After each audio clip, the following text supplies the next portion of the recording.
We are going to pray for those who are amazing. The person with a group of people that put Simon Ekpa in prison. They don't want to put her in prison, but they want to poison her. And they will use somebody very close to her, and they will kill her. She will be asked to visit a very big round table, and she will go forgetting to pray. When she will reach, the spirit that guide her will leave her because of the darkness that will cover them. She will be captured and killed. And God said, He will raise 20 women that are coming. Whenever it starts, that man is being captured, that he can use one woman, he can use two.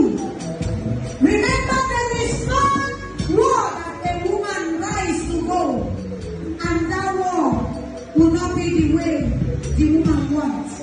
Remember Deborah in the Bible. Remember Esther. Remember Rebecca.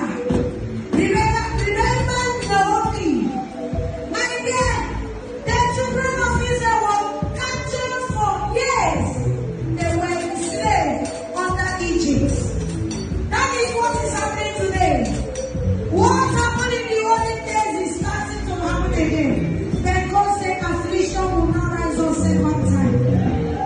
If Delilah can capture Samson, my dear, God will use Deborah and capture the incubus and succubus. Just says the Lord of hosts.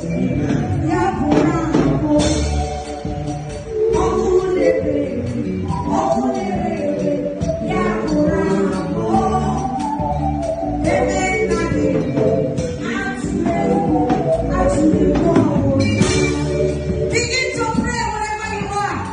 Let God protect invasion and visit. Let God protect evils. Let God protect the Hausa people that their hands are clean. Let God protect the Yoruba people that their hands are clean. Let God protect the Ethnic. Let God protect the Yorubas that their hands are clean. Let God protect the Niger that their hands are clean. Let God protect the Fulanese that their hands are clean.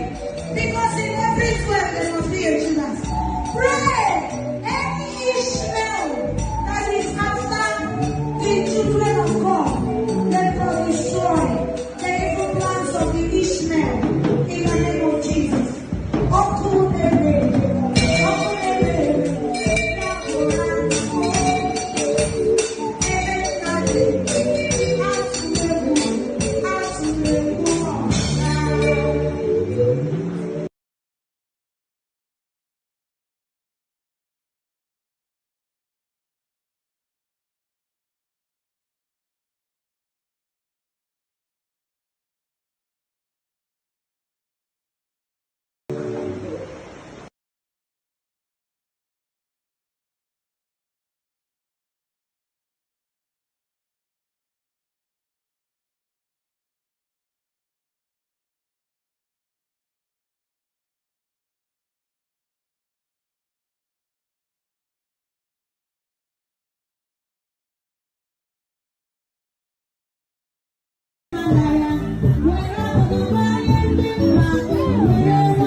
Hallelujah.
Thanks for joining me in this video.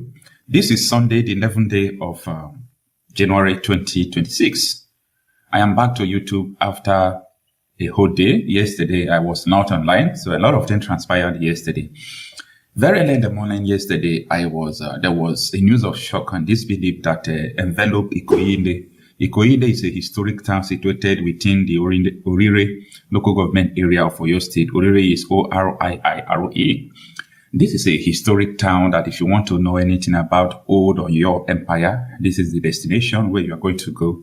You know, it's full of cultural heritage display and so on and so forth. They are peace-loving people. All right, welcome back to my channel. Welcome back. I can see some of us in the, some of us on the comment section. I can see Daniel also. I see you. But if our own brother Rose Oyezoku, my brother, I greet you. How is life? How is work? I hope all is well with you. And before now, we have some people up there. I think we have Sunday. Sunday, you're welcome. And we have Egu. Egu, I see you. I see all of you on the comment section. And Sunday, Daniel, and Boyinfanyi, Stephen, that's our brother Rose. I greet you, my brother. A good year. Then our own sister Margaret is in the house, and we have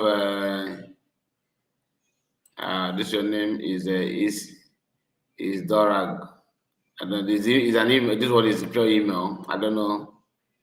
You're welcome anyway. You know yourself. And Nam the Lucky Palace is here. Okay. We're supposed to have a program with Odumegu State, but it seems like that program is not having K-leg because I don't know. Let's just wait for some time. Let me confirm something before I know whether to switch on to another program or we're gonna continue with this program. I want to hear from them anyway. So just give me time before we start properly. Let's hear from this. Let's just listen to this. These people are very nice people, but it's so unfortunate that yesterday they received a letter from what people refer to as bandits, but investigation revealed that these were the ISIS. Okay, so they sent a letter. The two letters, one was in Yoruba language, one was in English.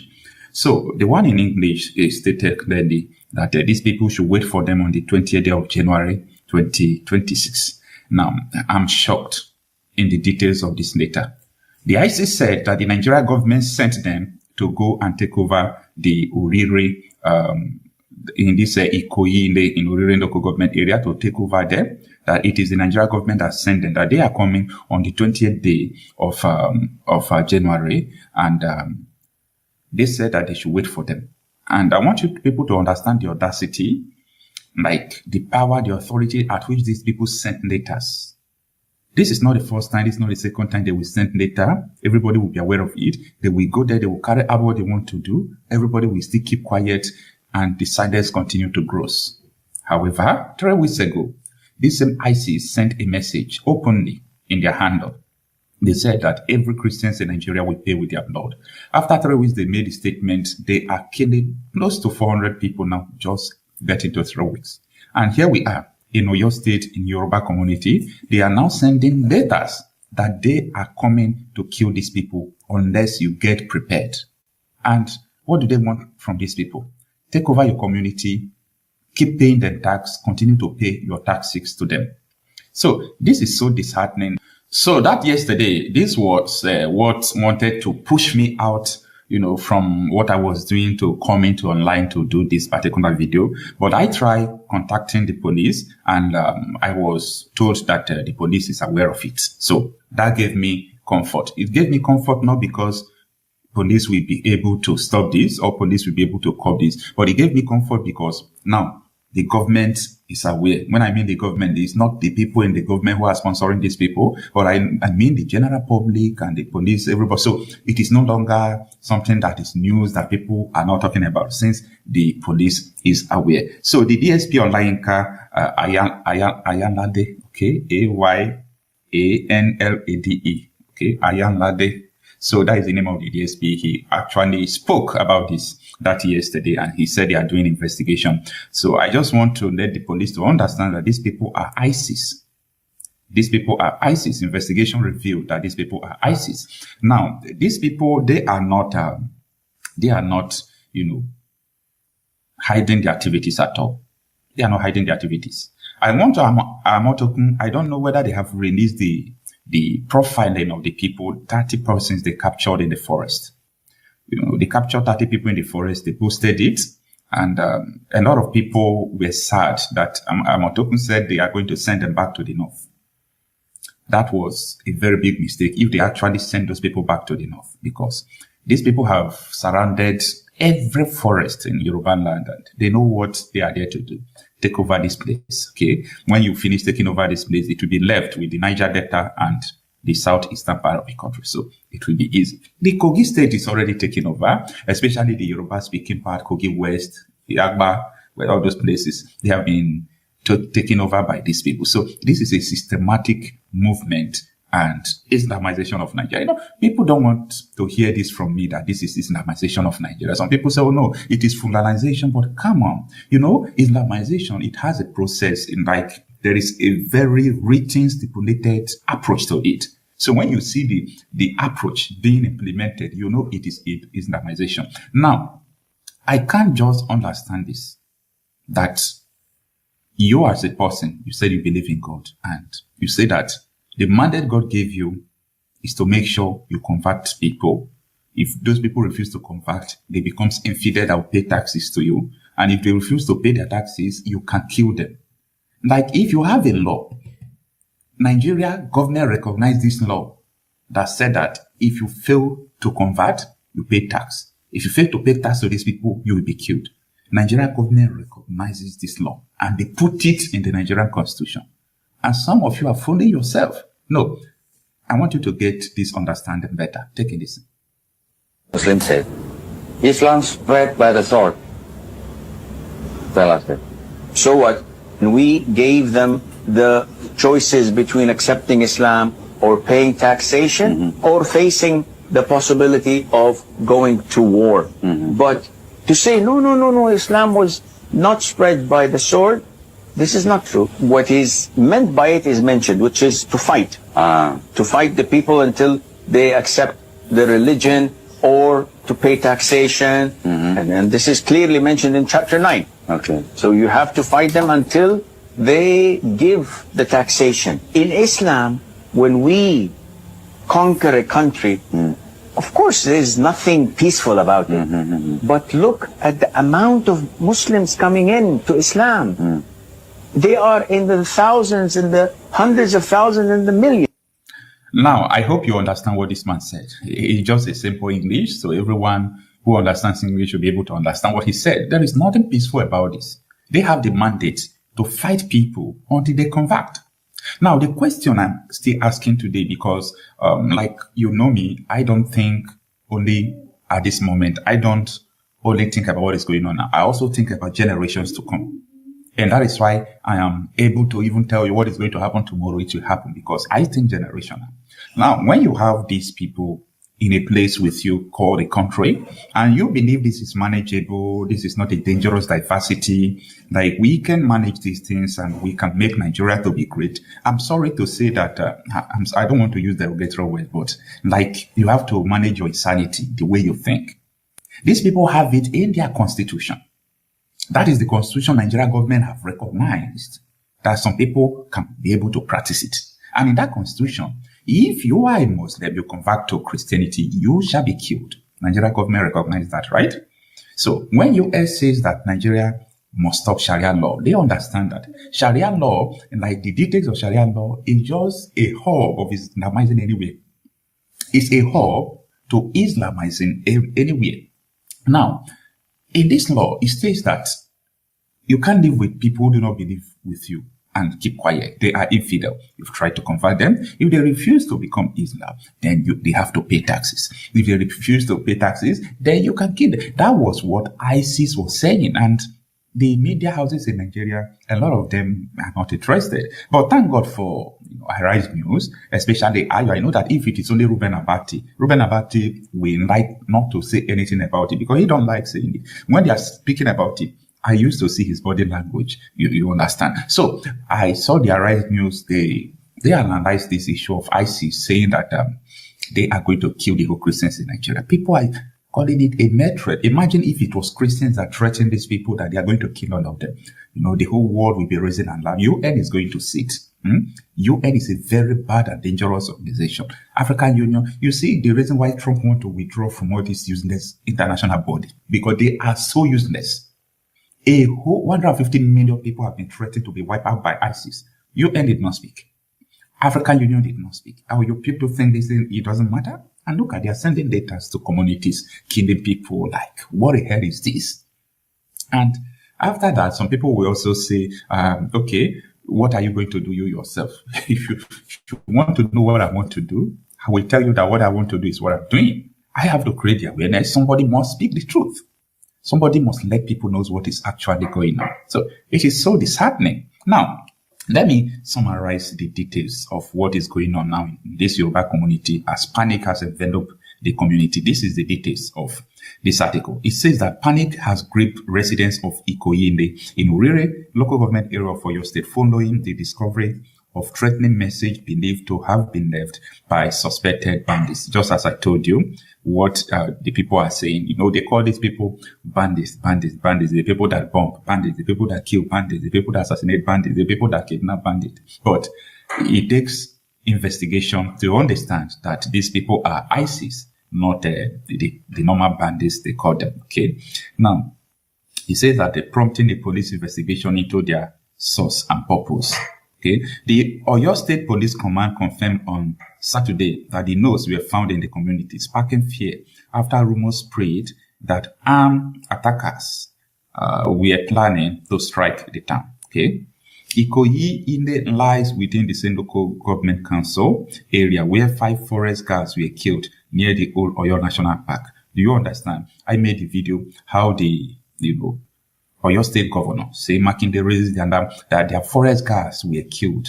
Okay, and that is why I'm so furious about Amatokun. After capturing 30 people in the same forest, they are saying that they are going to release them back to the north.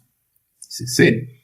Now, a development that has already heightened security concerns among locals.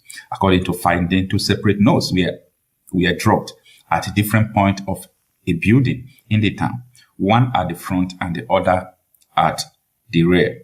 The message reportedly warned of an attack slated for Tuesday, January 20, 2026. One of the notes, handwritten in Yoruba and bearing no signature of the identification, was reportedly headed Lati Ado bandit and threatened an invasion of the community on the stated date. The message suggested residents should prepare for the arrival of the attackers, with language interpreted as hostile and intimidating. The second note was written in English, was equally alarming. It claimed the writers had been working for 3 days and alleged that the government had sent them to Ikoyinde, ending with a warning for residents to expect their arrival. Government sent them, okay? Don't forget that Nigeria government sent them. So whether they said it later is a lie that government did not send them, that the ISIS is writing nonsense, time will tell. Why the true authorship of the notes and any genuine connection to the bandits group remain unverified. Their appearance has generated widespread anxiety and tension within the town. Just like I said, they are saying, oh, the unverified. Okay, we carried out NATO investigation. We understand that these people are the Islamic, state people called ISIS. Their aim is to Islamize anywhere they are. That is their mission. It is stipulated in their constitution. And that is why you could see someone like Sheikh Ahmed Gumi coming out to tell you that, come on, these people are not going anywhere. They are people, they belongs to them. And that is the same statement made by Dauda Lawa, the Zamfara state governor. Take a listen. Like I said, we know where these guys are. We know where they live. We know their parents. You know them as a government? Of course we do. They live with the same community we live. So why is it difficult to get them? That is the $1 million question that I should ask you. We are trying to understand, for those of us who are not conversant with Zamfara, have never been there, and we hear you as a chief security officer speak tonight to say you know these people, but yet you can't get them. It's a head scratcher. It is something that we are trying to all put our heads together. And that is why, from what I can do as a governor, to have this CPG as a first line of defense. Of course, military are there, police are there, as well as civil defense, but they're not under my control. They are under the control of federal government. And they're... Yes, that is a very great reminder to you. We know whom they are, we know where they came from, we know their parents, we know them, they live around us. That was the governor of Zamfara State in Nigeria speaking forth the truth that you have to know.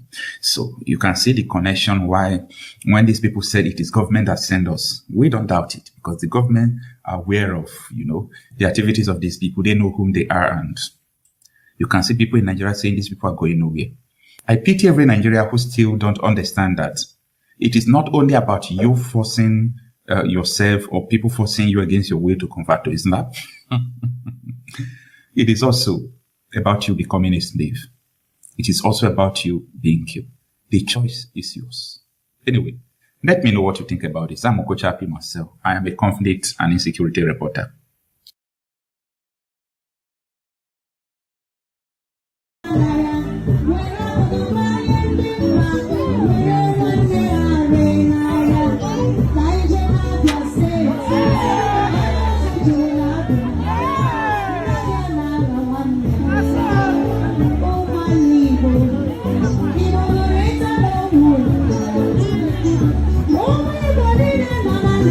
So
All right, welcome back to my channel. Welcome back. I have to inform you that the program has been changed because we have a little kind of confusion. So we are going to go through other things now. And please make sure you like the video and subscribe to the channel. And my voice, Mazaka, there's an emergency USB meeting going on. Really? So I have to change the program again. Is that what? Okay. Okay, hold on. Daniel, where's the meeting you are talking about? Is it on let me check my X. Emergency meeting going on.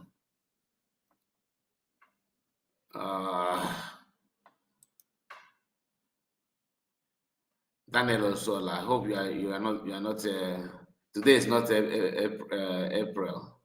Hope you're not giving me April Fool. Emergency meeting going on. I'm not seeing any emergency meeting here, Daniel. Where's the meeting?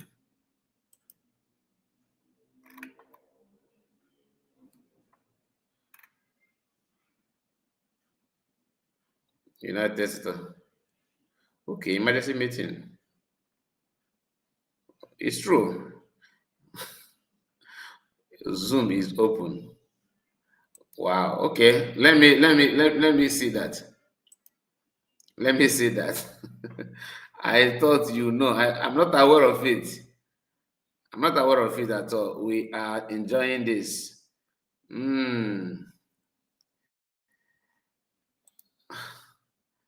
So everything just crashed. I was supposed to have a program with Odumegu, but the requirement, what they're wanting from me is what I cannot afford at the moment. And okay, let me change the title again, please. Just bear with me. I wanted to discuss about this Soludo shutdown and all that, but that's going to be another program. Let me pull it down. Thank you for calling me, informing me, because it's not too late. They are preparing for that. Okay. Okay.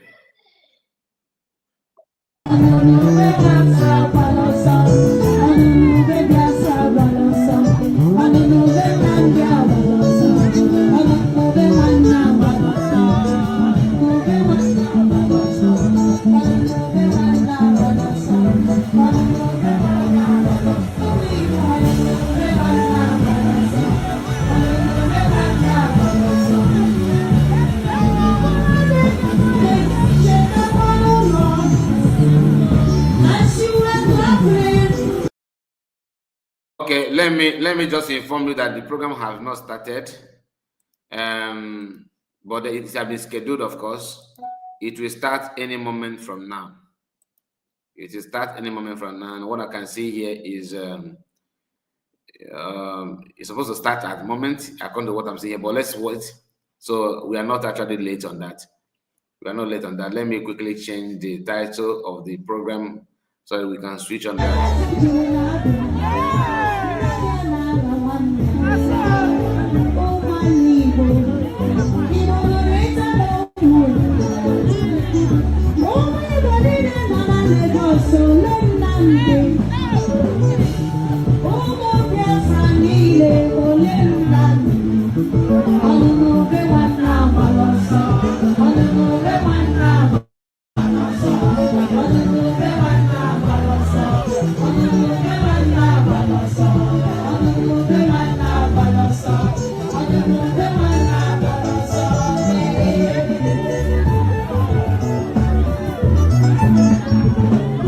Oh,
video interview that I conducted with a Catholic priest in Nigeria, where we discussed the current situation, which most people, presumably you as well, are unaware of if you've been following the supposed media, both liberal and conservative. There we go with those words again. But before I do so, let me tell you how this all started, how I got to know this priest, and how this interview came about. About a month ago in August, I received an email from a Catholic charity group that was helping Christians in Nigeria. And it said, "I have some very sad and distressing news, and I was hoping that you might be able to help. The news media is not covering this topic, and Catholics in Nigeria are not sure how to seek out help. Father Samuel Maria from Nigeria, a native and pastor of over 10,000 souls, has just informed me that the Muslims have been advancing for months and are very close to them, and things are getting very desperate. Their situation is becoming very dire, and he would like to do another interview with any U.S. media that would like to hear an update specifically regarding how the Muslims are advancing and killing innocent souls. As you know very well, it is not politically correct today to speak out against the Muslims, and thus many news media do not want to hear or report what is going on." I essentially agreed to have an interview with Father Abba Samuel Maria is his name, and we set a date for sometime in September. About a week later, I received another email from that same person of that Catholic charity, and in it they quoted Father Abba Samuel Maria himself in an email he wrote to them. So he wrote on August 13th the following, quote, "St. Paul's Parish, Ayatwar Rectory, which I sacrificed everything to build, was set ablaze by Fulani jihadists yesterday. The church windows, glasses were broken, and the people successfully sacked from their ancestral homes. Kudos to the Nigerian army for successfully disarming the people and making them vulnerable to their attackers. The cries of the people echo through the land as the Fulani invaders, equipped with logistic and high-level intelligence provided by the military personnel, attack and slaughtered unarmed civilians in their sleep, leaving a trail of blood flowing like a river. Justice, integrity, dignity, humanity, all lost in the fray, a nation's future uncertain each passing day." And then the person who emailed me after quoting this from the priest said, "Please let me know if you can do an interview with Father on this topic ASAP, or have you any other ideas on how to bring awareness to the crisis they're currently experiencing. We greatly appreciate it, as he is remaining faithful in these diabolical times, trusting in our Lord and our Blessed Mother for the triumph of her Immaculate Heart." Okay. And again, for the record, just so everyone knows, I'm not Catholic. This is a Catholic group, of course, and a Catholic priest that I'm going to speak to. But whether you're Catholic or not doesn't change the facts that you're going to be hearing about what's happening there. But then before we could have our interview on September 11th, the same priest, Father Abba Samuel, sent an email to the person who was writing to me saying that they had received in Arabic a Muslim jihad declaration, essentially. And here it is. He had people translate it. So it says, quote, here's the quote: "Translation of pamphlet written in Arabic and distributed in select mosques in northern Nigeria by the Fulani Nationalist Movement." And this letter was apparently dated February 6th, 2025. And in this letter it says, "The battle is getting closer. We call on all true Muslims. This is the time to act. This is the time for Second Holy War. We started in 1804. The British stopped us. We must regain the territories lost. It is against Islam to rotate power with infidels. Forget about elections. That will only lead to sharing of power. Think of the kingdom that we shall rule forever. We must take the enemies in the west, central, and the north," they mean in Nigeria, "by surprise, because most Muslims live in the north. So they want to attack the enemies, mostly Christians, in the west central. That is the plot. Disperse and occupy their homes, forests, streets, schools, markets, and act as spies. You will suffer in this. Rain, cold, and dust will pour on you. But heaven will honor you after the inevitable battles. Our attacks on the infidels must be total and overwhelming. We must begin by instilling fear in them, weaken their resolve through kidnaps, brutal rapes, making it difficult for them to farm, and subdue them before the war. Our strategies involves learning from the tactics of the past and merging it with the wisdom of the moment. There is no going back. Nigeria is our own. It was handed over to us by Allah. How then can we share what is ours? We must never fight a defensive war. We must take the battle to the homes of the infidels. We must use everything that we have, whether you are a boy, a lady, a man, or a woman. All Muslims of Fulani origin must take this as a duty. We must sharpen our fighting weapons. Everything is a weapon. Your Okada, knives, hands, the trailers you drive, the tankers with fuel, food you sell, the house of the infidels that you guard. Study very well and wait for our order.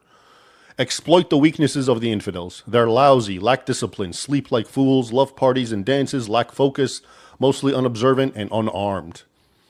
With your vantage position, you can take on a whole family of 10. Conquer and kill them if need be.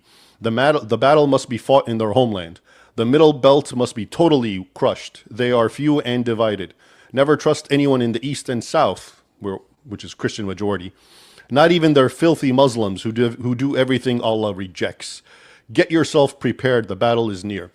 What this is saying is basically even the Muslims who live amongst Christians in those areas in the south and the center are infidels too, because they live amongst Christians, so you can kill them as well. And then the email that sent this to me ended up by saying, please circulate to all Christian groups urgently so awareness would be created and prayers continuously made for the land.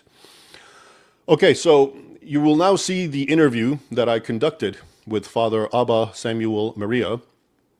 And first of all, unfortunately, because he was on location in Nigeria, that's where he's from, the connection was very bad. And so what ended up happening is we had a third party helping record it, and I couldn't even hear what he was saying. So, but you'll see what he says. Everything is actually put together. But I tell you that because what I ended up doing is just asking various questions, and then everything was added on later, even though I couldn't even hear it or see it at the time. And so I tell you that because you'll hear him speaking very passionately about very, very important and horrific stuff. And then the screen will come to me and I'm basically kind of nonchalant and I just ask another question. So that's the reason. I didn't even know. I'm only seeing it now, the entire video. And so first, I urge you to listen very carefully to this man. This is a man who is in the middle of the fray.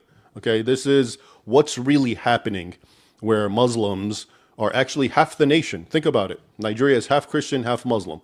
At this point, Muslims don't need to play the victim card as they do in the West. And it's a full-blown, non-stop jihad. As you'll see in the intro, I speak a little bit about what I know has been going on in Nigeria, and I know a fair bit. I've actually been writing a lot about it since probably around 2011, and I think I say this in the video. Okay, I think it will be nice for us to talk about this just in a little bit. I think it won't be bad. I saw this comment here. Asatin, I see you. You are welcome. Victoria Weke, I greet you. Mike, my son, of course, Ogenkere representative is here. I see you. And because of you, and I believe people like you are here as well from Fallback Republic. I think what Jose said here is worth talking about. He says, Biafran, remember, there is $60,000 in Biafran US bank account. Fake finance minister, self-made, self-styled APM, and a while ago, he made himself PM, a low IQ Isaiah Ayoko, aka Ogenkere. Now, when he said this, I was like, which account, which money? Okay. I remember $60,000. And that money have not been counted for until now. You remember I told you that these people started by saying that there's no money in the account when he was called for to see if he can remit some money to assist what was going on in Finland before the convention. They needed some money to clear up some bills. He said the money has finished. There's no money in the account. And another person that is secretary to that account logged in and find out that 60,000, 60 plus dollars. Okay? And that is 60,000 this person is talking about. When they called him and said, I thought you told us there's no money, you don't have money in the account. Look at the balance. Even before before he was officially informed, of course, they always have their agent everywhere, right? Somebody from the cabinet must have called him reach out to him. Maybe maybe Azubike, who is the account manager, the website manager, must have reached out and said, okay, do this and do that, and that is the issue. Just a moment. Just a moment. But everything that I just read to you, that is real. Hello? Okay, these Fulani, and the Fulani are these herdsmen who are also Islamic, full-on jihadist mentality. But as you will see in the video, the media won't tell you that. I can hear you very, the very Catholic clear. priest affirms this. But they do, in fact, raid Christian villages in the middle of the night, or when they're in churches, and completely horrific slaughter, massacres, rapes, burning churches with Christians inside of them. This is a very, very constant thing. Okay, so do pay attention. And at the same time, remember what I said. I recently did a live stream about the left, if you recall. And I did a little bit of talking about what the left and Islam really have in common. Because if the left is just liberal, as most people seem to think, it never made sense, right? Why are liberals siding with draconian Sharia Muslims? But as I argued, the left and Islam are very similar in that they both are aligned with falsehoods, different falsehoods, okay? Or a different way of looking at it, as they're both not aligned with the truth, okay? And so they are allies for one another in their massive war on the truth. Okay, so keep that in mind, especially as you hear him and he's telling you the truth of what's really happening, and you ask yourself, how come I never heard this? How come the media doesn't talk about this? How come Fox News hasn't told me about this? Okay, why do the conservative so-called media waste more time talking about pronouns as if that's the real problem at stake, when people are actually being burned alive and killed and hacked to pieces with machetes almost on a daily basis, actually. And if you want to learn more about what's happening in Nigeria, you should consult my monthly Muslim Persecution of Christians report published by the Gatestone Institute, where I basically collate the sorts of persecution Christians experience at the hands of Muslims every month. And by far the worst is going to be Nigeria, as you'll see. And these go back all the way to 2011. You can find them on my website or the Gatestone Institute. And without any further ado, here's the video. Welcome, everyone. I'm joined by a great guest. And very few people in the West. Then an important just want to aid. He is Father Abba Samuel and before we get going, I'm just going to have you introduce himself in a couple of minutes. How about it, Father? Thank you very much, Mr. Raymond Ibrahim. We are very, very appreciative for the wonderful work you are doing to create awareness on the terrible situation we are facing here in Nigeria. I am Father Samuel Maria Abba from originally Otupo Diocese. In 2020,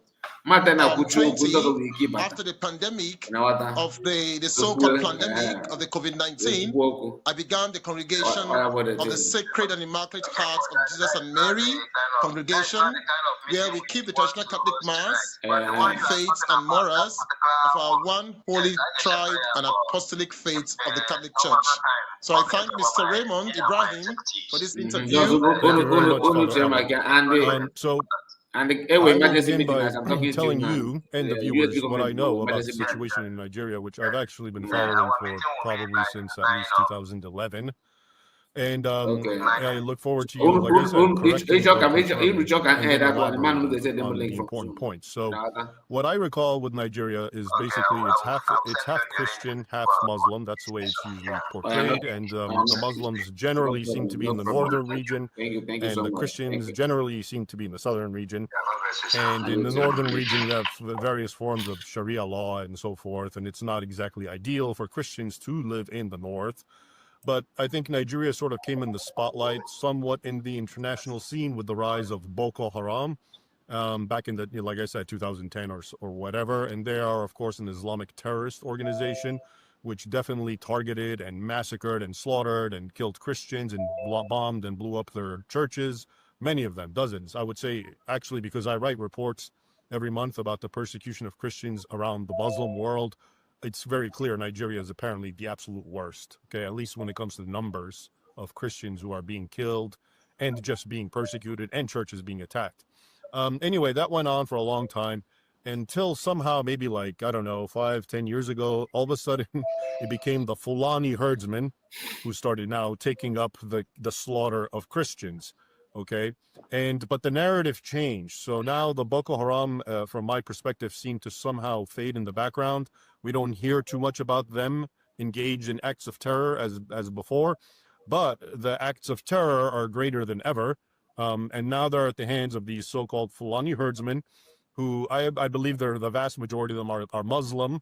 Okay. And it seems to me, from what I read between the lines, they are also radicalized by Islamic ideology. They believe what they're doing is jihad. They enter Christian settlements and villages, usually in the middle of the night or after or on Saturday night, right before. Okay, sorry about that. I have to answer that call. So I was talking about this comment that somebody made here. Okay, talking about the madness of fallback republic and their president. Okay, so this issue of 60,000 USD is not just it's not a joke. And up till now, nobody have received or hear anything from Isaiah in that regard. He's just quiet because the money to him now is done and dusted. There's nothing to do. There's no need to worry about it at all. You understand? So we have to also, emphasize on that a little bit, because you cannot just fold hand. Some say that that money is his money, but the account is not meant for him to save his money there. The account is meant for government, Briggy. Okay, so why is it that you say there's no money in the account and Biafra later find out there's money in the account? What does that tell you? These are some of the questions that his followers, this DOS crossover, have not bothered to ask. I understand that some of them don't have. He said the Zoom meeting is open by DPM 1 day. Yes, the Zoom. I am already in the Zoom, but they have not started. Okay, they have not started. If you want, I can share it. They have not started. You can hear CO's voice, right? So I'm already there already. So don't worry. Don't worry. Now, anybody that don't bother to ask Isaiah Yogo some of these important questions, that means you yourself you're also one of the problem. Do you understand what I mean? You're also one of the problem. How can you not ask this question? How can you just pretend that you don't see through all those things when it's staring on your faces?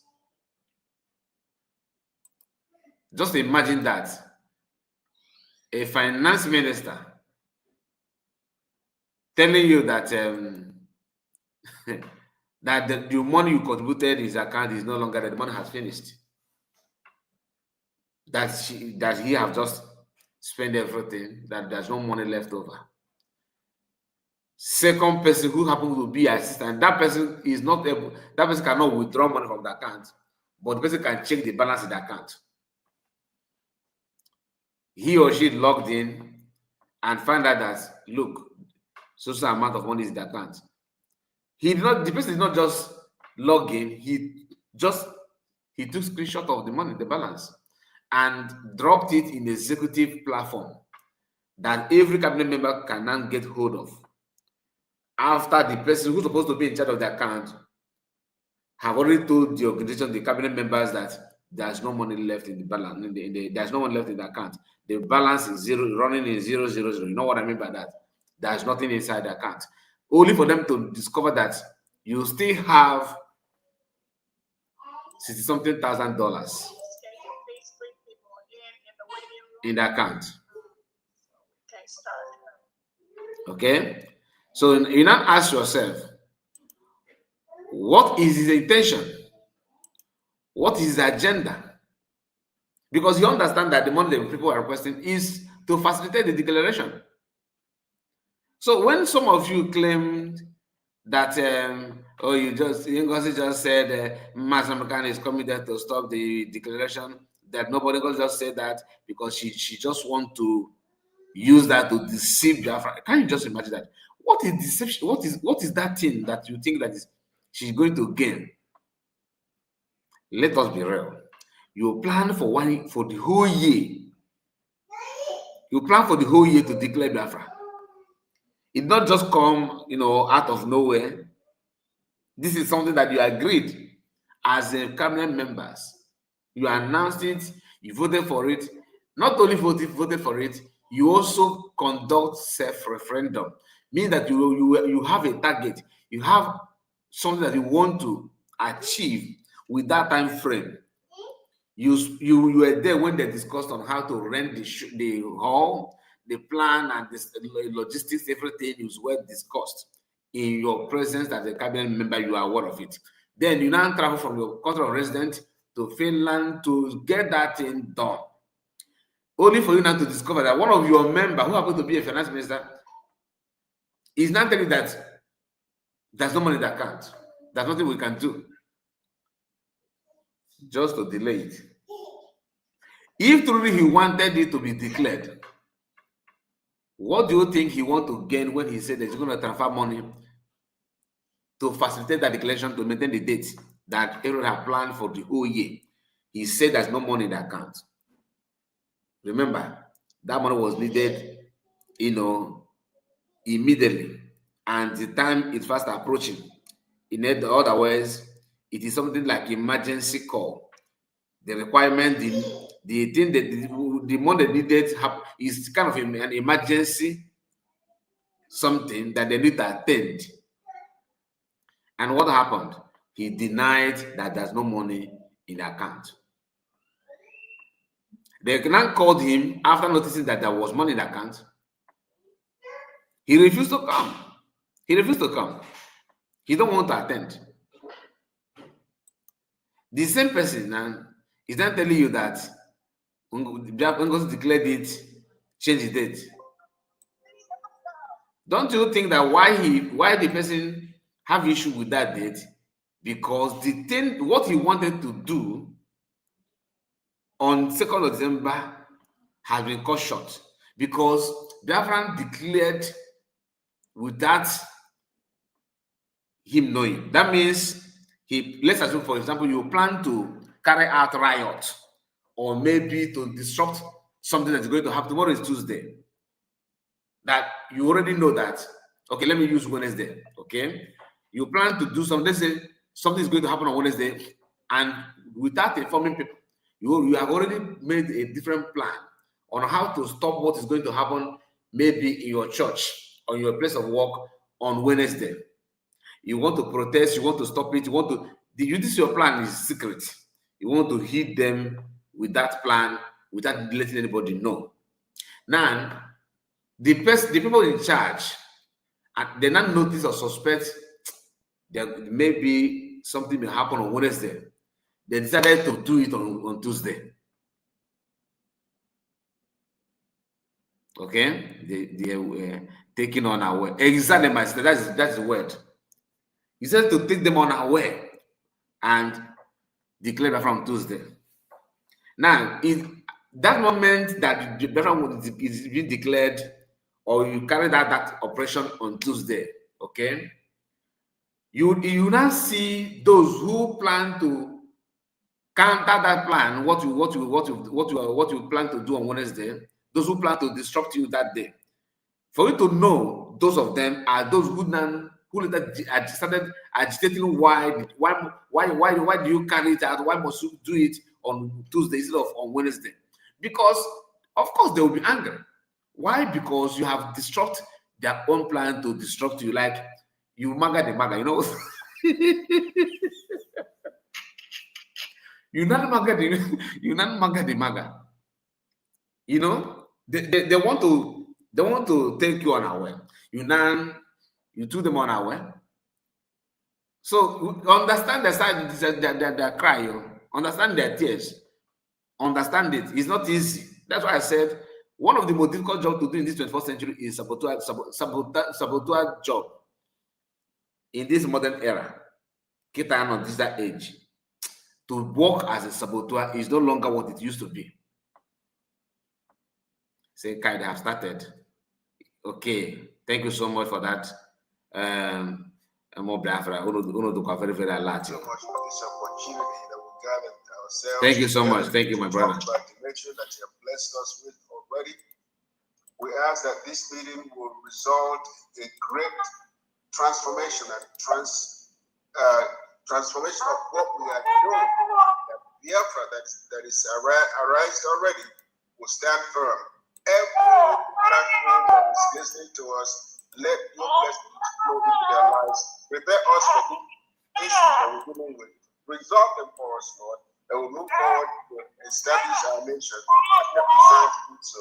Thank you, Father, for what you do for us as we meet together. Let us agree as one body to move forward in the things of God. In Jesus' name we pray. Amen. Amen. Amen. Thank you so very much. I don't know if family is in, but if not, I'm gonna go ahead and start.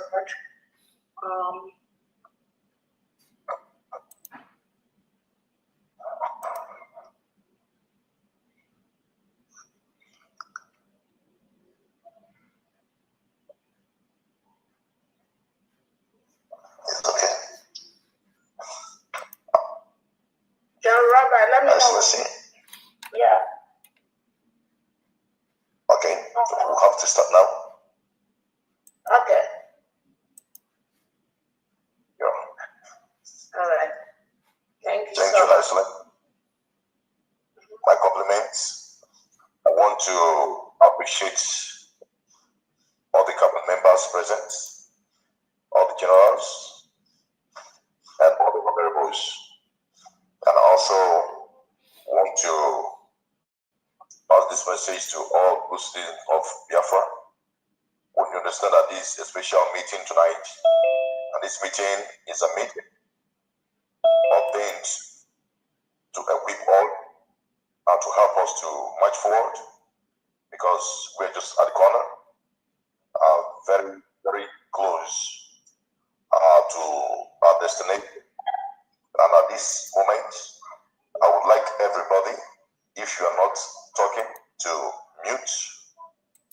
mute yourself as we go into this meeting. And I want you to know that God has decided to use this time and also our mother as a point of contact to lead us to a promised land. And I want to advise us to remain very courageous and also resilient, because we are about to hear a greater news than ever before. And by the grace of God, we as the elites on ground, we are really ready to make sure that this task is fulfilled. And before I go further, I want to give this time to the mother of Biafra, who we know as the Commander-in-Chief of the Armed Force of the nation of Biafra at this moment, as she speaks to us as a mother on what and things to do further from now, because we are not going to die for enemies to continue oppressing us. The time has passed, and this is the time to revenge and to take what belongs to us. Thank you as you listen, everybody. Thank you. Thank you so much. Thank you so much, General Rabbi, the Secretary of Defense of the United States of Biafra and the 40 states of Biafra land. Thank you so much for that short opening speech. Welcome, Biafrans, friends of Biafrans, cabinet members, secretaries of the different departments, the 40 state governors and their commissioners, the stakeholders, the mission heads, and the United States of Biafra Board. Thank you so much, everyone, for turning up at this short notice. My name is Dr. Ngozi Okweza, the Deputy Prime Minister of the United States of Biafra, the Deputy Prime Minister of the Biafra Republic government in exile, the Deputy Prime Minister of de facto homeland, and I am the Deputy Prime Minister. For all the indigenous people of Biafra, IPOBB, as a people, not as an organization. Thank you all so much for coming into this meeting. First, I want to thank you all for taking our time for your busy schedule to be present here at this time.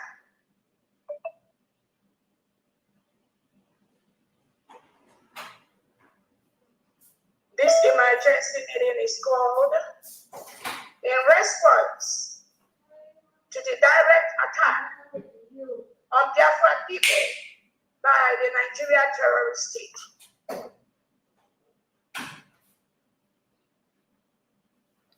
This meeting is called in response to the direct attack by the Nigeria state, Tinubu and Christopher Musa, to attack indigenous people of Biafra tomorrow, Tuesday, the 27th of January, 2026, in our land, in our territory, at Main Market, Onisha.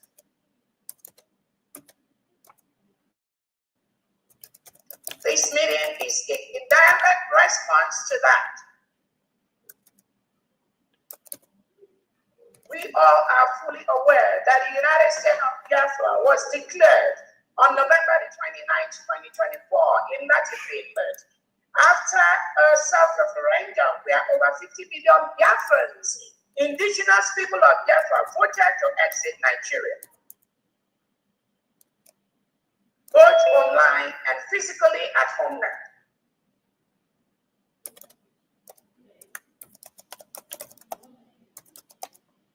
And based on that self-referendum to exit Nigeria, over 1,500 Biafrans gathered in Latifindland on November the 29th, 2024, to redeclare the Republic of Biafra that was a nation between 1967 and 1970 under the nickname and title of the United States of Biafra. We regained our independence on November the 29th, 2024 in Latifindland. We are over 500 Biafrans gathered from all over the world and voted the declaration to exit Nigeria and to declare our independence. That was exactly what we did.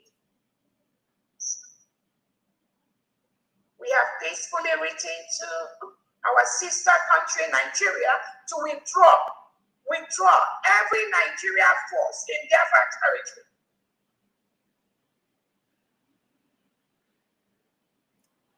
We have written to over 200 heads of state in the world about the independence of the United States of Biafra.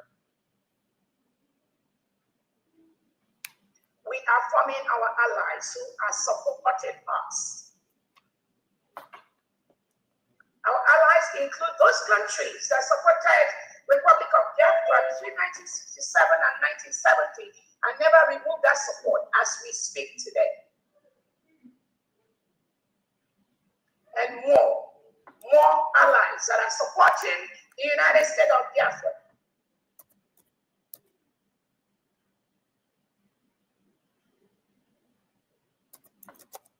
One of our major allies, the United States of America, have declared Nigeria a country of particular concern due to the killing of innocent and indigenous Biafrans and Christians in that part of the world.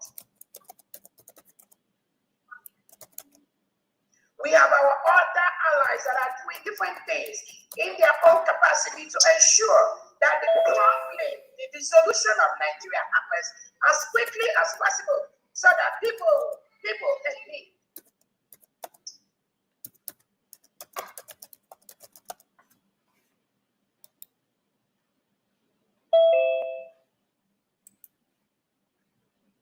The United States of Biafra is currently on the world map in the West African region. Confirmed. The independence and declaration of the United States of Biafra has been tabled, and many, many countries are recognizing our security document. The United States of Biafra ID card is being recognized by countries across the world as a legitimate security document for Biafrans that are scattered all over the world due to the reintegration and rehabilitation of terrorists by the Nigerian state. These terrorists go around killing indigenous Nigerians, killing indigenous Biafrans, killing indigenous citizens, taking over their land, burning their homes, raping our women, raping our children.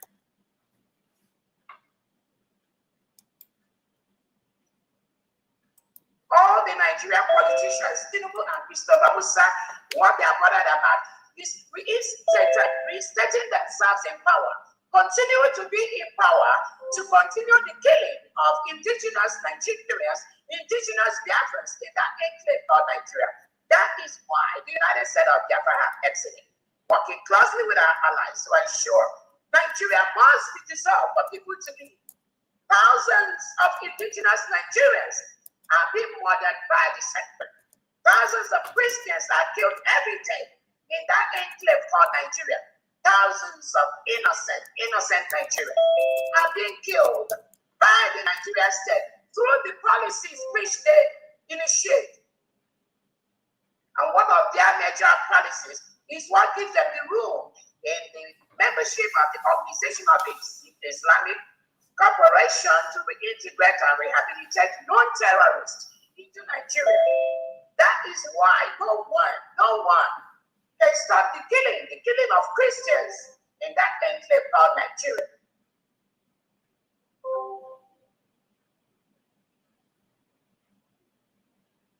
That is why Nigeria has been declared as the most dangerous country in the world for Christians to live.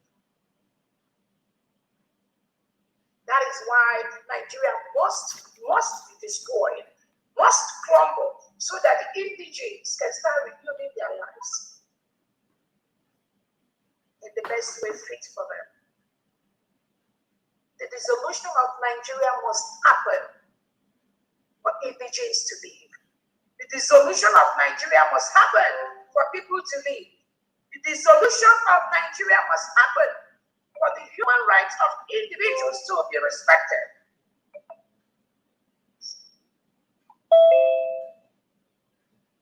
So this emergency meeting today is called because the Nigerian state, Tinubu and Christopher Musa with their delegitimized governor Charles Soludo, Peter Mbakoti, Uzodimma, they are all working together, colluding to continue the killing of indigenous Biafrans. That is why we will never allow them to get away with it. Charles Soludo had instructed the reintegrated terrorists to shut down the Onitsha main market tomorrow, Wednesday, Thursday, Friday, Saturday, Sunday. The world have seen where he was giving that command publicly at main market Onitsha, just because innocent Biafrans, genuine Biafrans, who has been voluntarily, consistently sitting at home every Monday for the past 3 years, have continued to do that. That is a civil action. That is their right. Approved not just by the United Nations, by the African Union, by the Commonwealth, and by all international organizations. The right of people to decide how they wish to be ruled. The right of people to decide if they want to go to the market or not. The right of people to decide if they want to work or not. The Nigerian state, Tinubu and Christopher Musa, have told Soludo to force Biafrans to shut down their offices and their markets starting from tomorrow. And that is why we have called this emergency.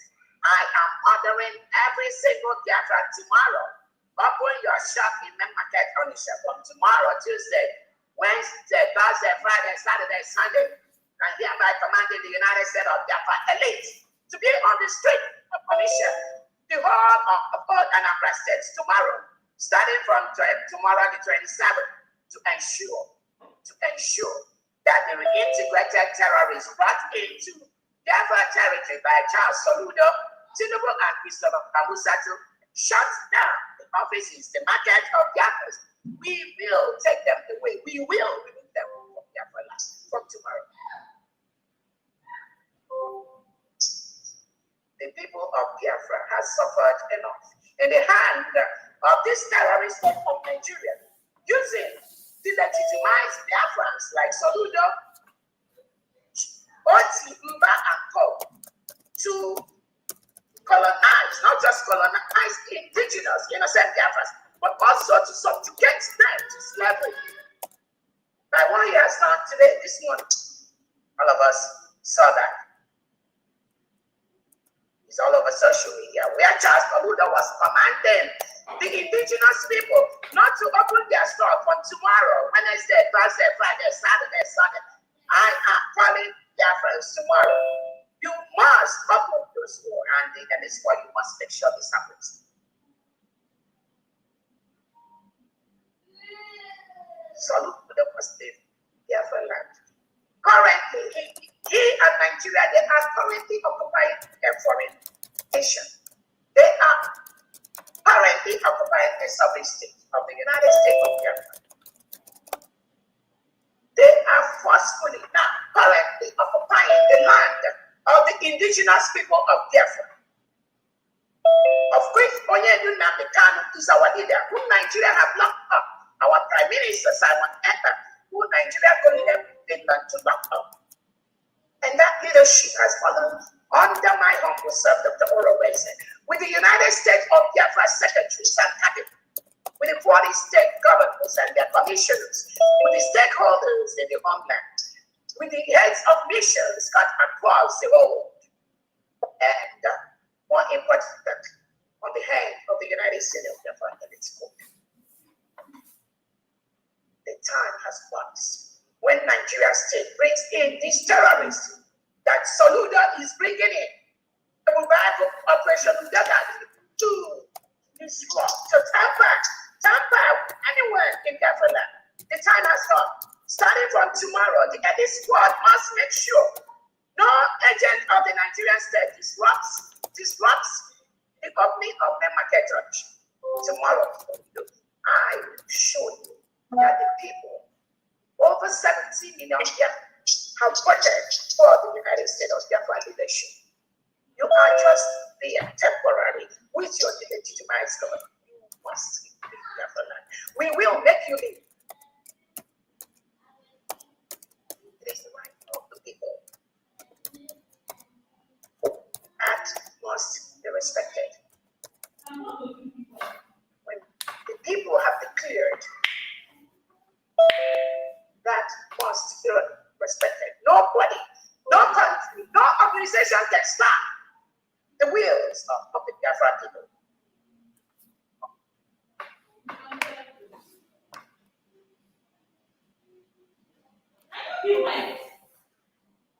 Today I observe we are the indigenous of Abuja. We are chasing Wike, the terrorist. Wike, who is working with Tinubu and Mr. Babusa. The indigenous chased him away. Tomorrow, Soludo, what will happen to you? I promise you. Any attack by Charles Soludo and any of his agents to stop the opening of main market function, it will be very, very brutal. It will be.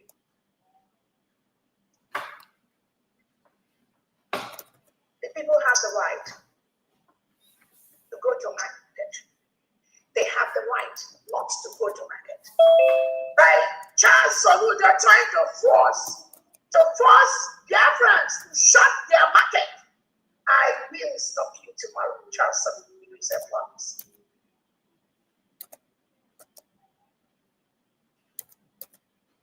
Tomorrow, Charles Soludo, we know that the power has left Nigeria state, because Nigeria is a country of particular concern. A country of particular concern, and their politicians have no moral standing to lead a people that decided they want to be known and addressed as the United States of Biafra. of people that have voted to exit Nigeria. And tomorrow, Biafrans, you must go ahead and open all these doors in the whole Biafra territory, especially at the market condition. And all the environments in the whole Anambra State, whether it's in Ondubelu, whether it's in Ikemba, whether it's in Omakala. This free state, all the market for this free state must be open tomorrow.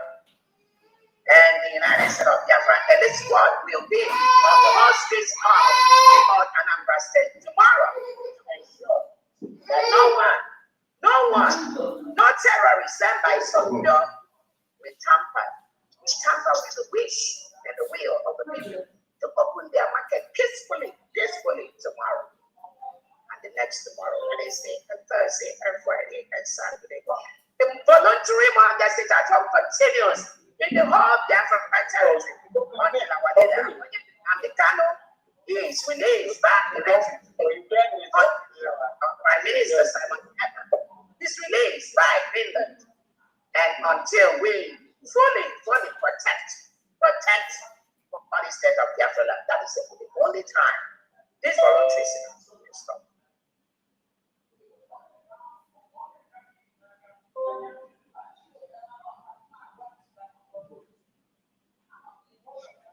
I want to also use this opportunity to talk about the drug that some people have been talking on social media.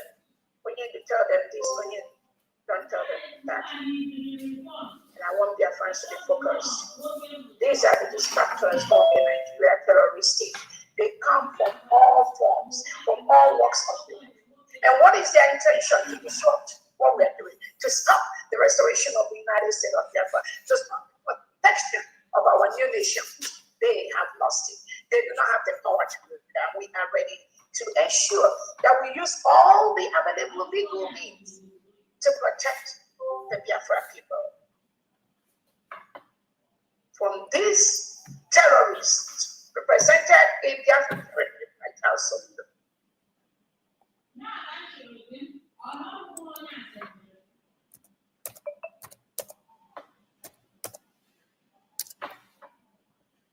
Again, I'm going to stop here and I'm going to allow the generals and the commanders that are present here to raise your hand and talk to your friends just like 2 minutes, and then that will be it for this emergency meeting. I will take 1 or 2 questions, and that will be it for the day. Thank you so much, dear friends, for coming into this meeting again. The main market condition must be open tomorrow, and any day their friends want it to be open, it will close. Any day their friends want it to close. And for now, voluntarily, every Monday, every single shop, every single store, every single business, their friends have voluntarily chosen to sit at home every Monday. It is their right. Nobody is forcing them to do that. What Nigeria state is doing is to legitimize themselves in Biafra land, because Biafra people have already legitimized them. So by coming out to force them to put their store or bring the Nigerian terrorist police and army to shut down Biafra store, that is something Biafrans will never allow to happen from the Nigeria state. Nigeria is currently occupying a foreign land, and I demand, Biafrans are demanding of them to leave Biafra land. Immediate. General Rabbi, I hand it over to you with your statement. Thank you, Excellency. All the other generals. Thank you, Excellency. Thank you so much. For a good speech. Thank you, Excellency, for a good speech. Fellow Biafrans, I welcome you all once again, all the cabinet members, all the generals and the commanders, and all the state governors and deputies. I want to assure you that from the defense, the elite squad are really ready to battle headlong any power, anybody, any nation that will rise against our people. And I want to give us this, make this as a promise to fellow Biafrans, that anybody that tampers with the life of any Biafran must pay double for it. And there's no state or nation around this world that will affect a Biafra that will go free at any time. It's a promise. And I want to make us understand that we don't need to fear. We are blessed people. We are people of God. We are ordained people. We have rights to live. We have rights to occupy our nation. So we are not beggars, and we are not poor, and can never be slaves. We are most blessed by God. So wherever you are, not separate, just our people in Holland. Some of us are outside the homeland. We try to tell our people to be very careful. We are going to be there to face these people and to make sure they don't trample upon us again. Enough is enough. All we need from you is just to remain courageous and focused, and we're going to be focused and courageous to make sure we stand against our enemy. Any Biafran who decides to work against the government of Biafra is an enemy to Biafra. And we must not take it lightly with such person. So anybody at all who rises against this government, goods of Biafra, must pay for it in full force. So please, let's continue our prayers and be grateful. Thank you, and God bless you. Thank you so much, General Rabbi. And we're going to go ahead and take all the other generals in the house and commanders 2 minutes. There's a clear instruction, I believe, that all the generals and commanders, all the elite support around the old Anambra State are fully alert at this point to ensure no one troubles with the right of the Biafra people. Let's go ahead and take the hands. Go ahead, General Albert, 2 minutes, please. Thank you, my Honorable Excellency, Dr. Advisor, my DPM. I greet you for a wonderful speech to the Biafra people of the land. Thank you. All your cabinets in the house. My greetings go to our leader, the Supreme Leader, Mazan Nandoko Kano. Thank you for your resume. I will stand by. Thank you, my PM, Ebasamo Joko, the Dragon Fighter. I greet you for your resumes. I greet my DPM, Agumai. God of peace and men salute. I greet all your cabinet working as if that is the measures in all over the world, governors, ministers, secretaries, and commissioners. I greet you, all the Biafrans, any team pushing to make sure we reach our final destination. I am General Avatar, the JCF of USB. The Dutch Staff of USB. No. I greet you, everybody in the house. Wonderful speech goes to Governor of the Good Anambra. When you are making the comments, you watch your mouth. People are not with you. You can't force people against their wish. It's a promise. We need peace in our land. That's why people respect their will of peace to reign in Good Anambra. You can't force anybody to come out and serve on Monday while they are very So, in the other hands, Peter Ba has tried this thing you have tried today, and he didn't survive it. How dare you think that you can survive it? We are a legitimized governor. You don't have any amount in their state. I'm telling you, as General of Staff, if you want this Anambra to be in peace, let the will of people to be respected. and let the will of people to be respected. I will not want you again as Joint Chief of Staff of the USBG. If you try to do anything stupid tomorrow, we will shut the entire Anambra, Oda Anambra, Odumegu, Ikemba, and Omambra will be shut down, and you go confirm and say, yes, you are dealing with demons. We love our people to live life. The leaders taught us that we are going to school, selling our markets, and Biafra will come, and we believe our prophecy for our leader. So when they want to get the solidarity of our leader, allow them to exercise their will. Don't force them against their wish. What you talked yesterday, you cannot do it. You know it. Peter Bar has tried it. One work. And you're not the only governor in Southeast, and you're not the only governor in South. Why can't you respect your old age? You have your children in London enjoying free will of life. Why are you disturbing our people? Saludo. This is the last warning. We will not want you to win. Any stupid thing that you did in Biafra land, you will pay severely. And we're not going to show you the way you will pay it. You will pay it in a hard way. And every land that lost because of your utterances, you and your family will pay it, because no any forgiveness for any saboteurs, because we are doing it openly, because you want to be a slave to Islam. You want to be a slave to Fulani. Why are you forcing our people to go against their wish? Are you the one that start markets for them? Are you the one that give them money to sell? If they lost life, you can't afford to go there and pay for their family. But you are forcing them to come out and lose their life while your own children are abroad, where a good life is living. Stop. Our DPM word is once, and it should be respected. Biafra, comes out tomorrow, we are strongly beside you. You are on the streets. You know people we are pursuing, but you don't know people that are pursuing you. That's why we are wonderful.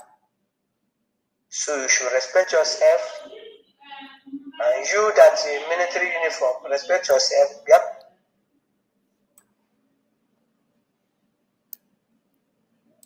Okay. Thank you so much. I think we lost you, General Arbiter. Let's go. Thank you to the next person. See why Biafra. I need only the generals and commanders to talk at this time. If you're a general or commander, you can raise your hand. Let's go to any proper cost. You will not find it easy from the early squad. That's a promise. From the next one. Thank you. Thank you so much, General Arbiter. Let's go to PDAV. PDAV, go ahead. PCLAV.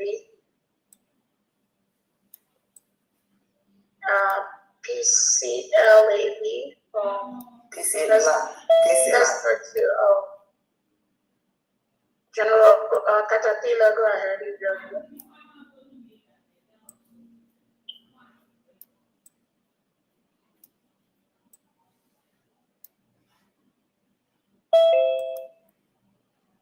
$870799. Go ahead. Oh, sorry. Hold on. Sorry, go ahead. Okay. Sorry. Everyone that I called. General Caterpillar, go ahead. And then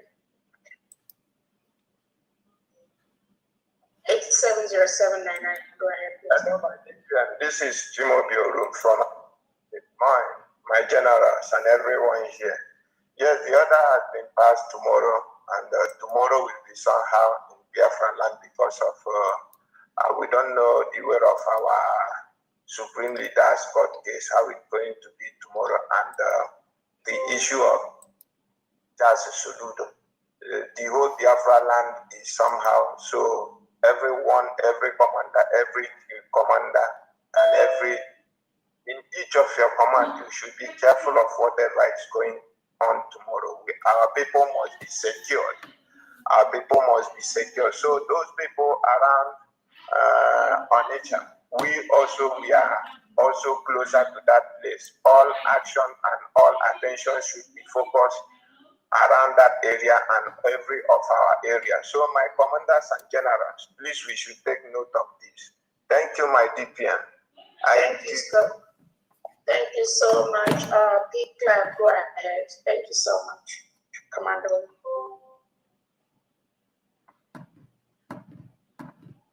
Please, I am deactivated. I'm not. Go ahead. We can hear you. Okay.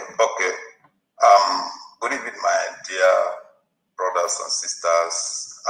Good evening, Your Excellency, Dr. Ngozi Arabweze. First of all, I want to thank you for the job well done so far.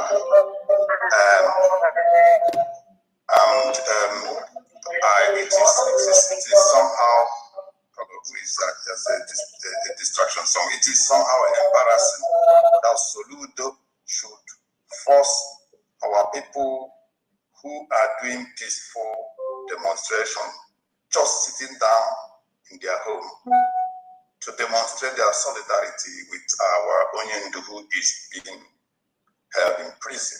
And he's now telling people that they should come out by force. If they come out, demonstrate at the streets, you bring out soldiers to shoot them. And then the people go home in their house to show that they are peaceful. And we are going to force them. I am saying that this time around, it is because these foolish governors, or these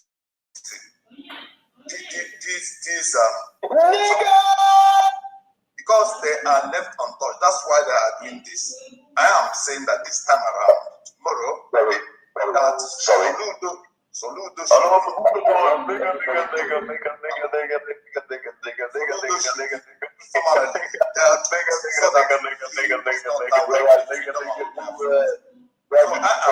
encouraging the commanders that they should do the needful, that we are standing by them.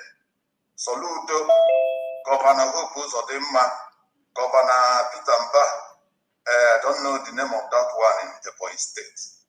These people are tampering on our destiny, and we should not allow them to do that any longer. They have done that so much, and they are dragging our effort backwards. We should resolutely deal with them. So that's my contribution. I don't want to say much. That's just my little contribution. Thank you so much. Thank you. Still welcome. Hi, Doctor. This is CY Biafra. Hi, Dr. Ngozi Arabweze. I sent you a message.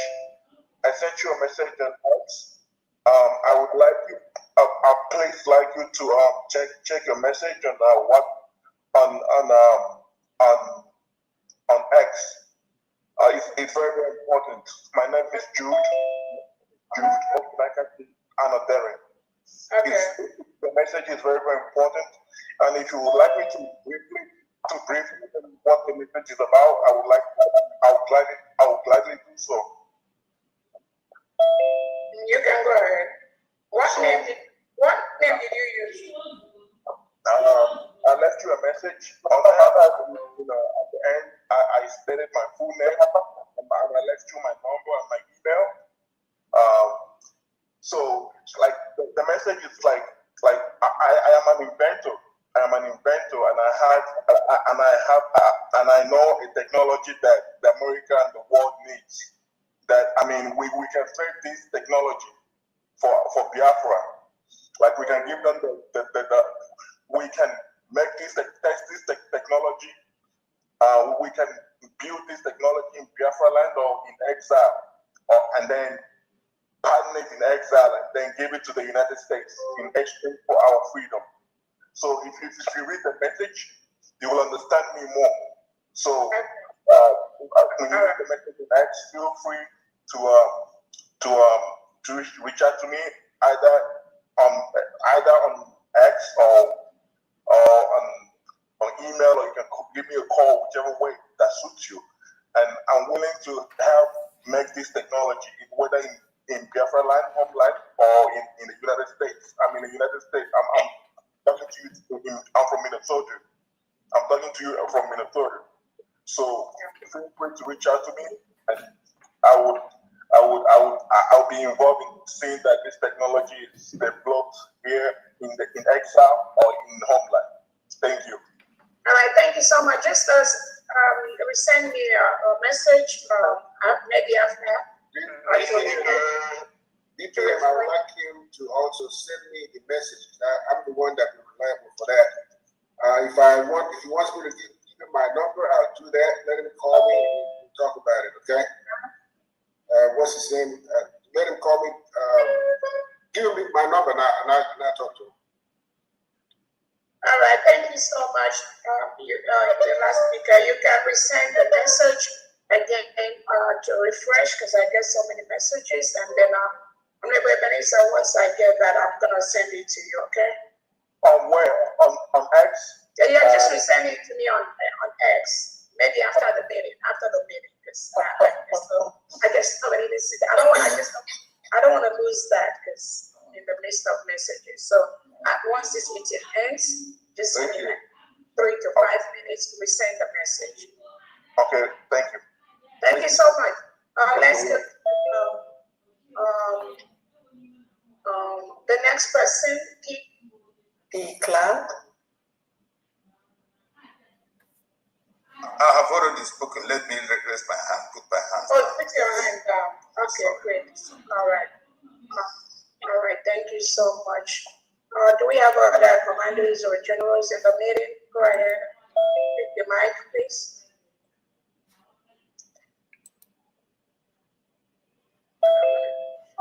Unmute themselves. Okay. Now you can unmute.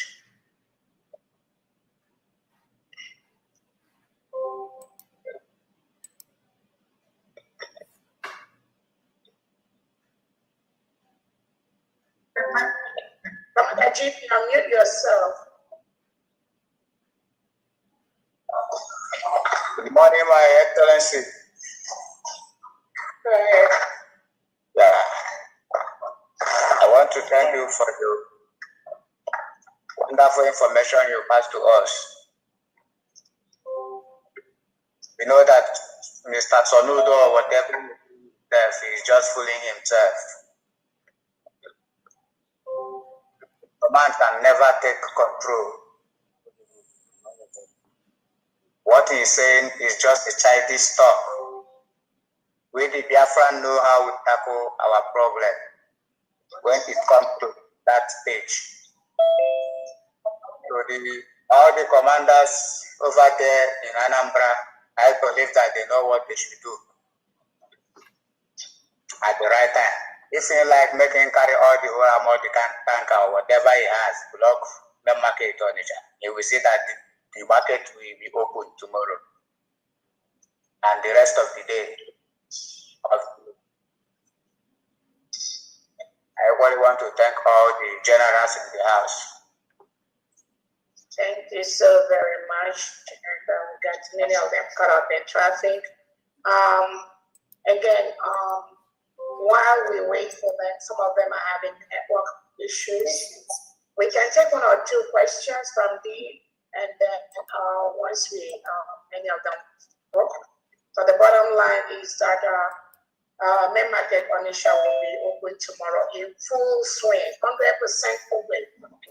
And any attempt by Soludo and the Nigerian terrorists or police, the tamper, to stop tomorrow,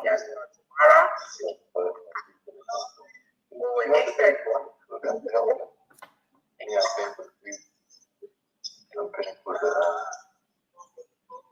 Please help yourselves.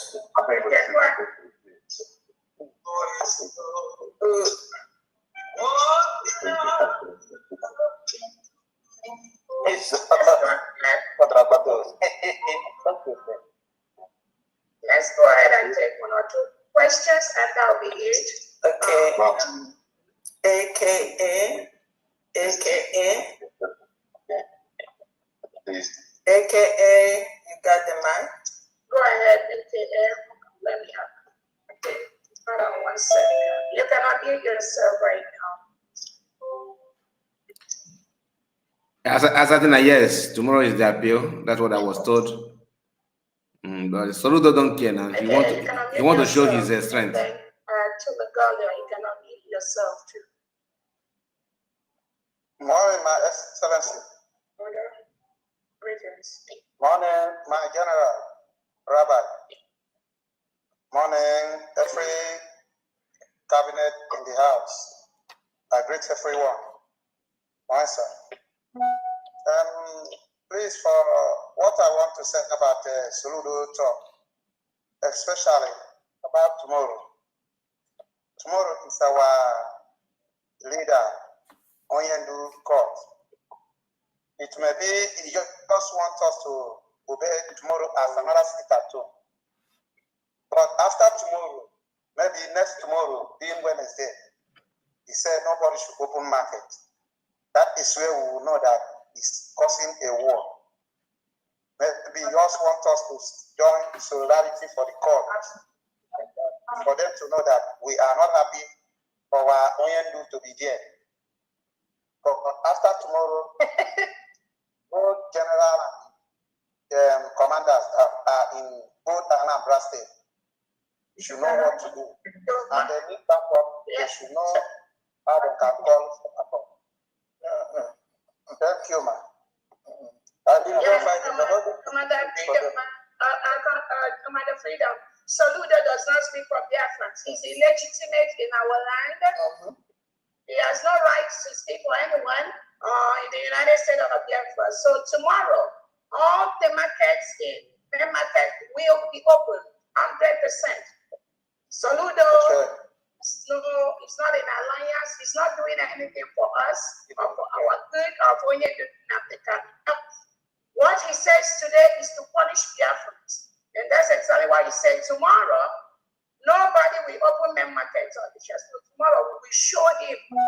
Tomorrow, main market will be open 247, 100%. Tomorrow and Wednesday and Thursday.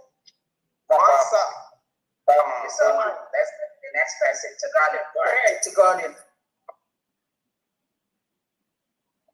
Real Biafra, get ready. Okay, Real Biafra TV. Let's check mine. Is there another general? Commander General on meeting, you can go ahead and talk this or any of the elites code, and then I will take the civilians. Okay. It doesn't seem like there's any hand, so we can continue. All right. Go ahead, Biafra TV. Go ahead. Lie to Lugar family. Go ahead. The mother of Biafra, Dr. Mbazara Beze, Her Excellency, good evening from my location. To you and all your cabinet members, the history of that this is a motherland, not a fatherland, is what you and your cabinet have achieved to us, because every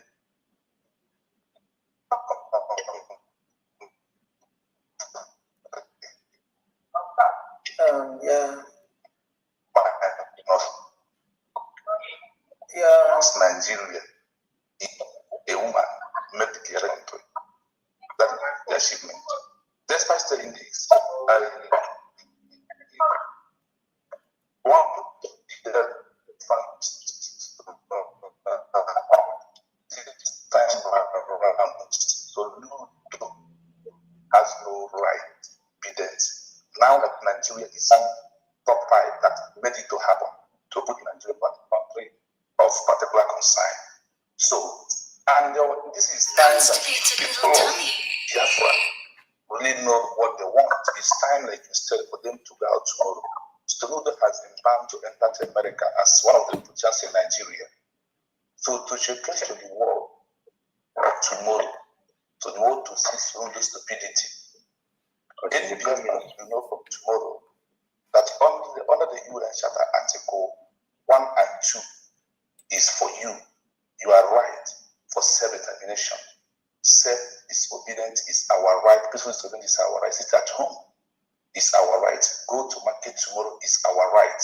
So when you're going out tomorrow, please bear that in your mind. And you also, if you want to put end to Soludo tomorrow, please go out in full force. Also, remember that Biafra military are there guiding you, and also have a government that can present all the videos and pictures of tomorrow to the America for them to know that the so-called governor that's back, Governor Soludo, has done his worst. He has no right to other Biafran people. Nothing he said is under our force, only the one from our government. So we are on that track of what you said. That is what we're waiting for today, to see if we have an effective government. You have proven under the law that there is an effective government of the Biafran people. So I thank you so much for all you do, and also continue thanking you for the one you and the cabinet members will do in the future for the Biafrans. Thank you so much. I have no questions because everything is in line. Thank you so much. Yeah, she's on air. She's on Zoom. Let everybody know. Thank you. Did I go ahead? Thank you so very much. Again, it is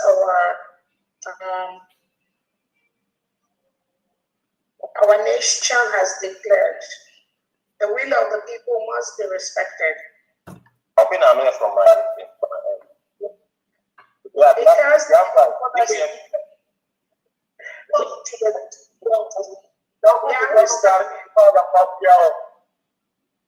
who's talking? Stop talking. Right. Stop talking. All right. So the wish of the people must be respected. It is not what Soludo did today reaffirms why America has designated Nigeria a country of particular concern. These politicians in Nigeria, they don't get it. They don't get it. That is why Nigeria must be dissolved. Because with the dissolution of Nigeria, we the removal of this power, people like Soludo think that he has.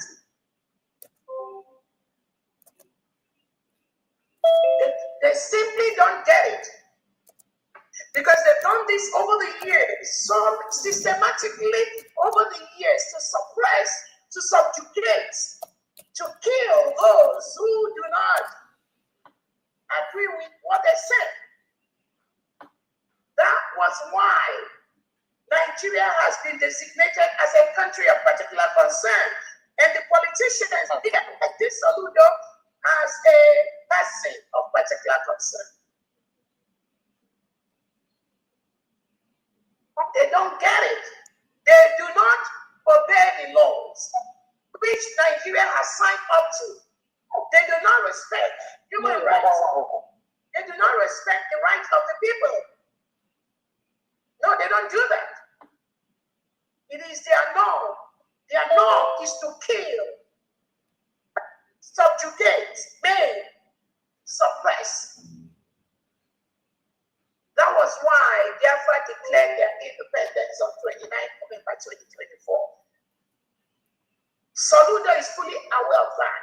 But because Tinubu and Mr. Rabusa have told him not to recognize that, that was why he came out today to foolishly make that comment he made today. And Biafra people will show Soludo from tomorrow that that land belongs to us. It belongs to the indigenous people of Biafra, of which I, the former president, represent the 70 million of Biafrans as we speak. Yes.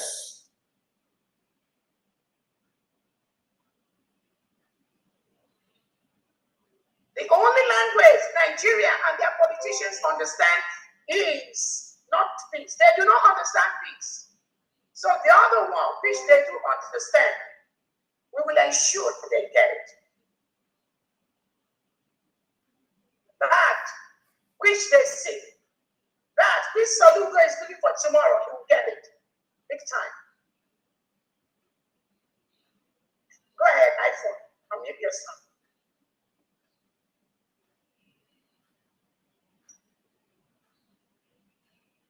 iPhone, unmute yourself. Your hand is up.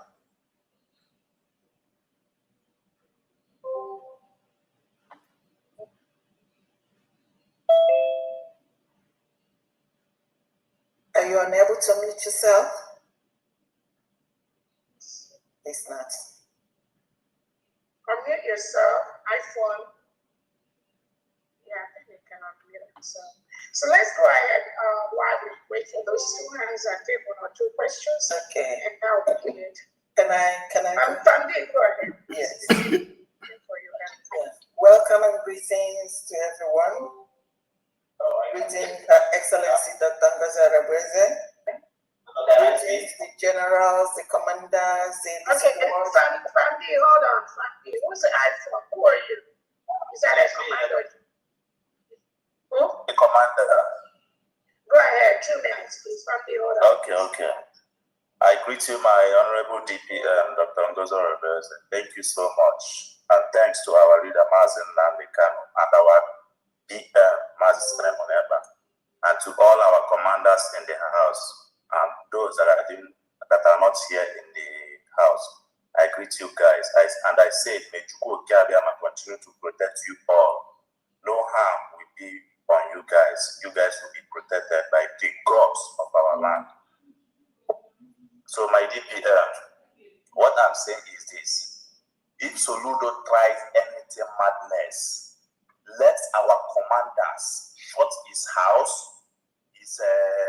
There is Anambra government house. Let our men shut every of his house and his office down. All of his office. Let our men shut his house of government house. Let our men shut it down for that 1 week, so that he will feel the pain that is trying to impose in our people.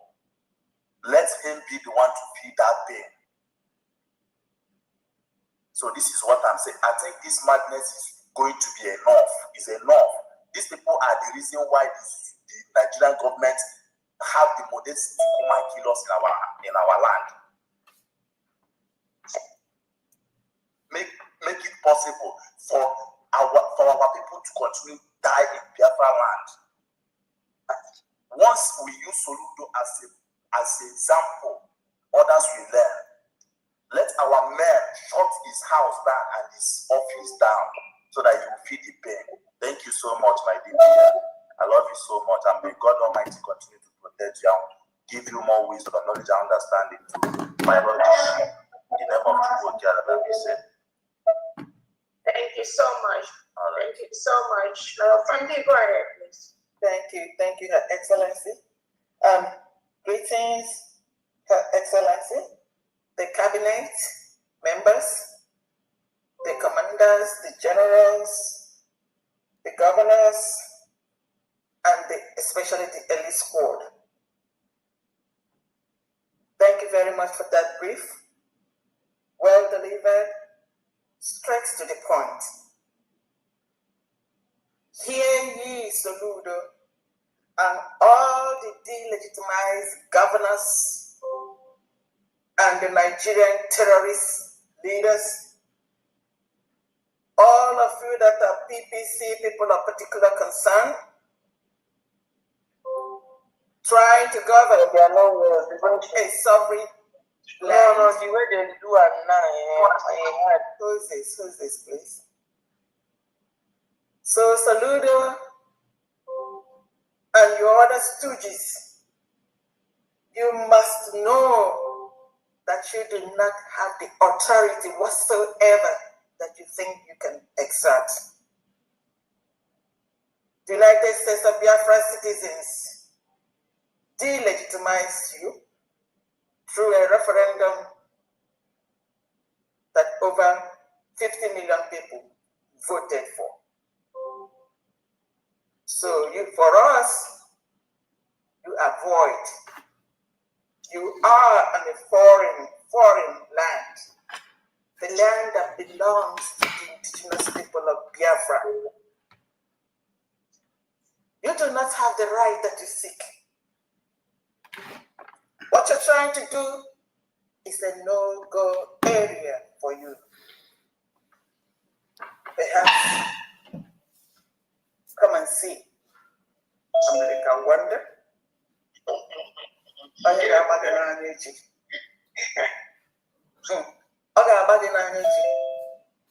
This is no play. Any attempt by Soludo to hurt, kill, or destroy the property or businesses of the indigenous people of Biafra tomorrow you will not even live to regret it. So you do not go. Do not go gently. The repercussion is heavy. Do not go gently to what it is you're trying to do. Of course, let's watch and see. The elite squad have all been ordered and they know what they're supposed to do. They know what they're supposed to do. This is our land.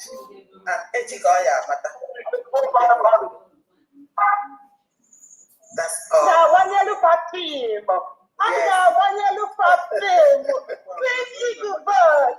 Your excellency. So we are a sovereign and independent country that was redeclared November 29th, 2024. Saludo, you are aware of this. The Nigerian terrorist government have all been informed and they know of our existence. So Saludo, do not try that. If you want, I will tell you tomorrow. Augustia, everyone, our one, we're not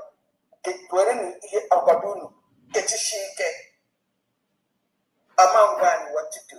The people have spoken. The people have, on their own volition, decided when to go to the market or when not to go to the market, where we want to be, in the bush, in the house, anywhere we want to be. It's our right. Saludo, you are non-existent. You are null and void. So do not try.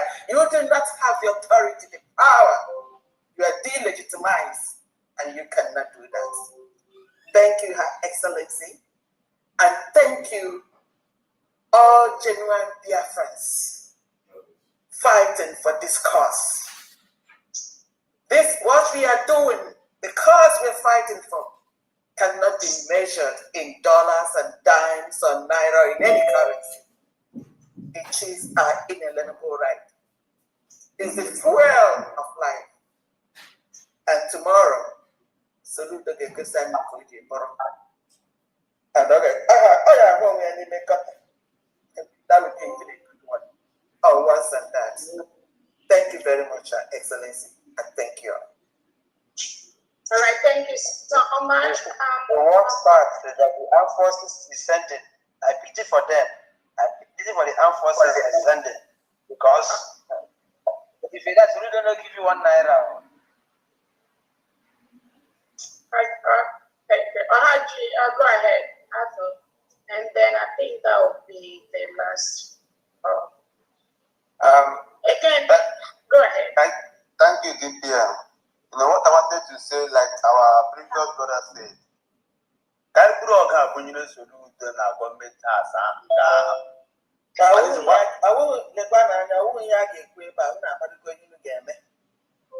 have a suggestion. The guy make a suggestion. You put in our at least 1 hour a day of more than 2 to 3 hours. I know that I'm organized.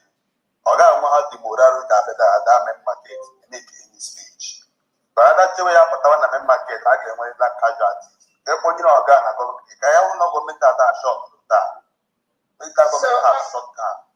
So all commanders, General, please get in touch with General Rabbi, and I know some of you may have been busy, and your internet did not give you time to log meetings we had earlier and all that. So just get in touch with General Rabbi, Secretary of Defense, or any small guidance. And I think on that note, that will be all we want to take at this time. We'll just take a few more. Dominion, go ahead, 2 minutes, please. Oh, thank you, my able Deputy Prime Minister. Thank you, Honorable Fabiana. Thank you, my able General Rabbi. All protocols observed because of time. I just want to use this little opportunity given to me to speak, to let Soludo know that he did not pay any shop rent for anybody. Neither did he give anybody money to start a business. The Biafrans have their right to decide whether to go to shop or not. You don't threaten anybody by using no constitution gave Soludo power to shop any market. Soludo did not give anybody go. Your government did not give anybody money to do business. They are the one that pays for their shop rent. They are the one that import their goods on their own. Let Soludo know that those people in the market, they are not civil servants. So therefore, you should not go there and begin to threaten them. When to open their shop and when to close it. They are not working for you, Soludo. No market is there before you become a governor. That's your useless, whatever they give to you. You don't even win election. Nobody voted for you. You just buy the vote by yourself with 1 gallon and one bottle of malt. Soludo, nobody vote for you. You don't have anywhere to go to the market, no market, and shut it down. All these army and all these terrorists, army uniform and police, you hire from Ariwas or from anywhere from it to bring them to the main market to keep people tomorrow. Now your generation, now your family go waste. Their flesh will never, their blood will never spit on the ground. Let you take note of that. We in the Ikeba, Omambara, and Biafra, we let Soludo know that you don't have any rights. This is the government of the people of Biafra, that is the United States of Biafra. They are the only government that controls. They are the only government that gives directives that the Biafrans listen to. Not any directive from Anakoka anymore, because that person that is there, Biafra, you don't know him. This is the only thing I want Soludo to know. No market will be open tomorrow, and it's going to see it with that eye. No, that's it. Thank you. And be blessed. All right, thank you so much. And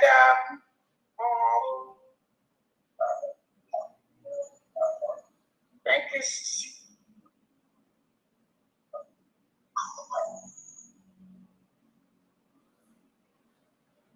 DPM.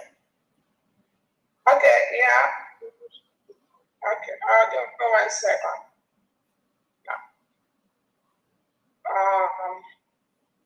Okay, Prince, go ahead, 2 minutes.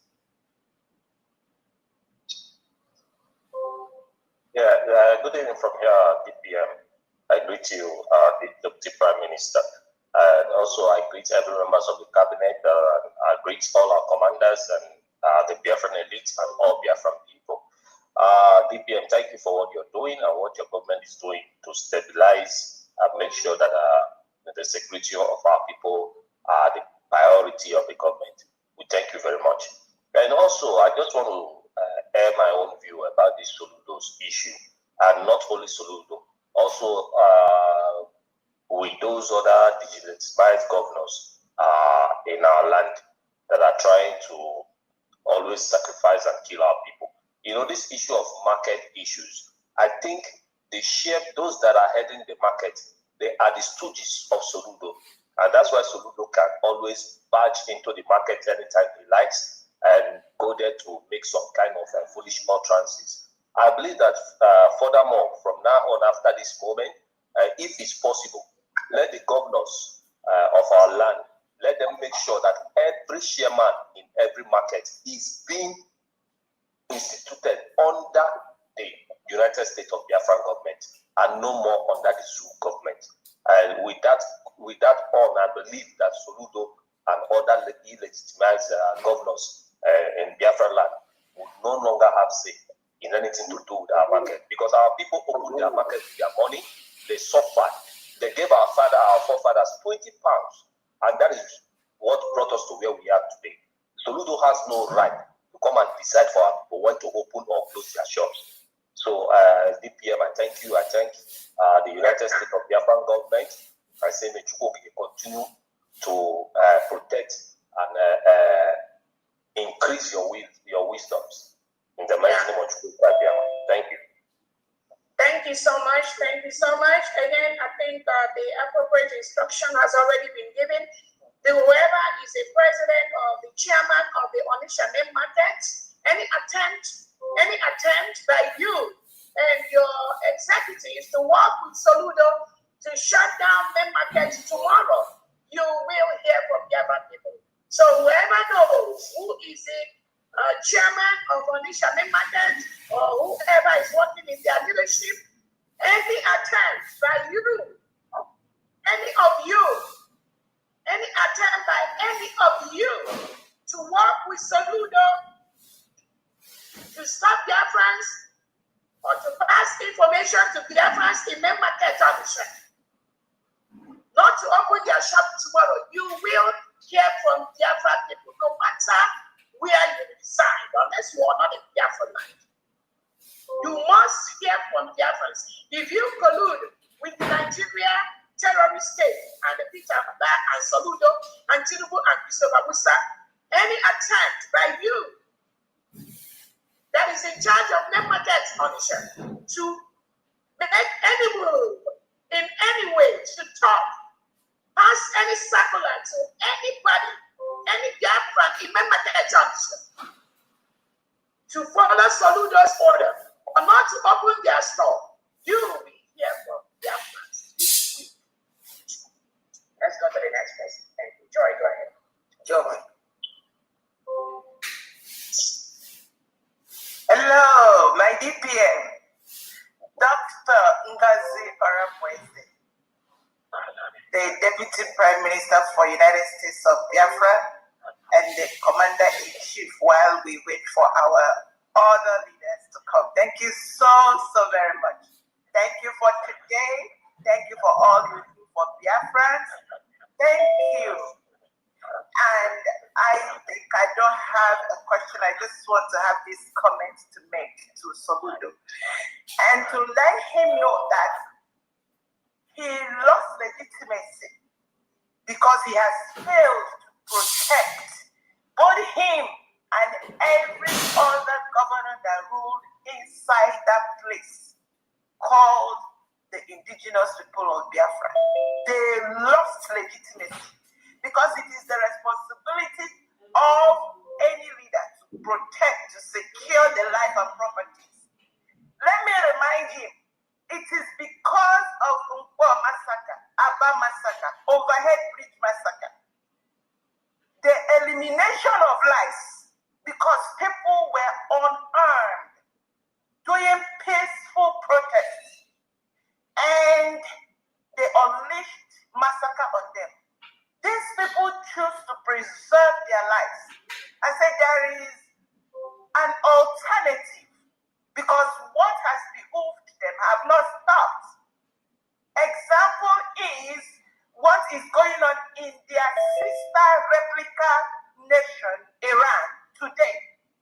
So these people are wise, Soludo, to have their protest at home. And you want to unleash pain to them because the same thing that they are doing. Look at what is happening to our people in Lagos State. Look at what is happening to their properties. Soludo, where were you when they closed and unleashed what I would call they were just ripping people off their livelihood? And you want to make their lives worse by stopping them from going to shop for 7 days. Soludo, you are the judge of yourself. And I'm here to tell Biafrans that please protect. If someone is chasing you from village, from out of town, you run to your village.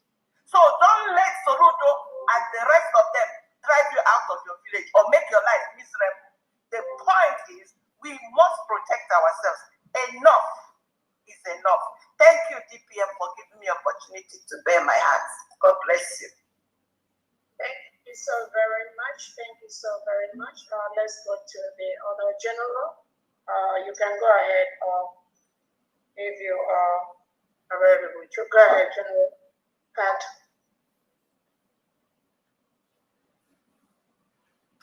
Go ahead, General Caterpillar.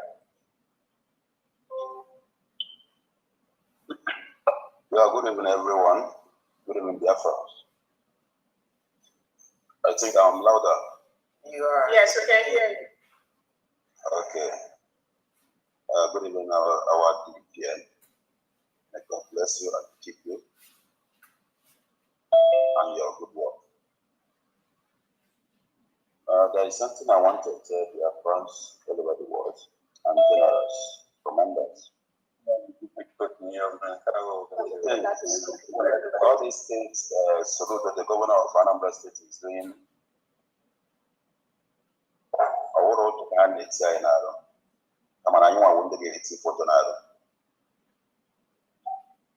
These things on the block or what she has said that there is no market tomorrow, just a Western style, empty vessels, walking.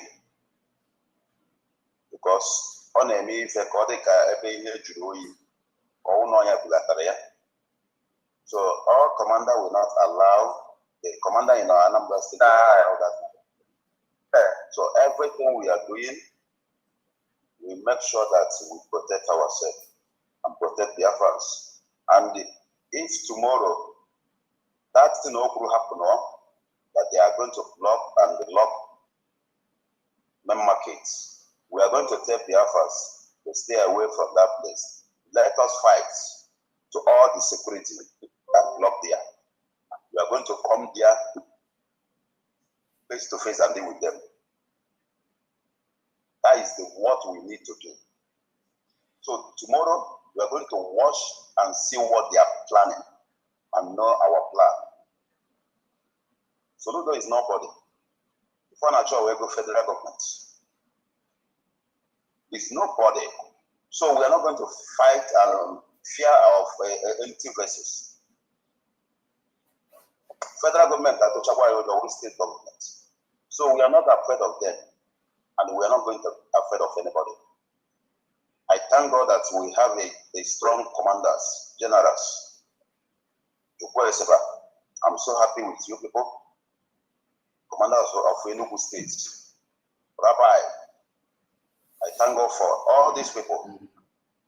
May God protect all of you. Give us wisdom.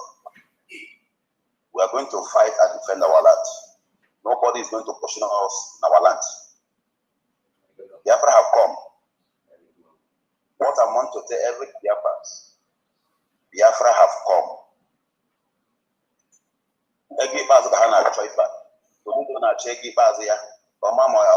From federal government. So Biafra everywhere. But there is no need of that. No dialogue. So we need to stand. Without our mother standing by us, I don't think that if I have federal government in America, or because of we have a strong DPM. That's what we say. That's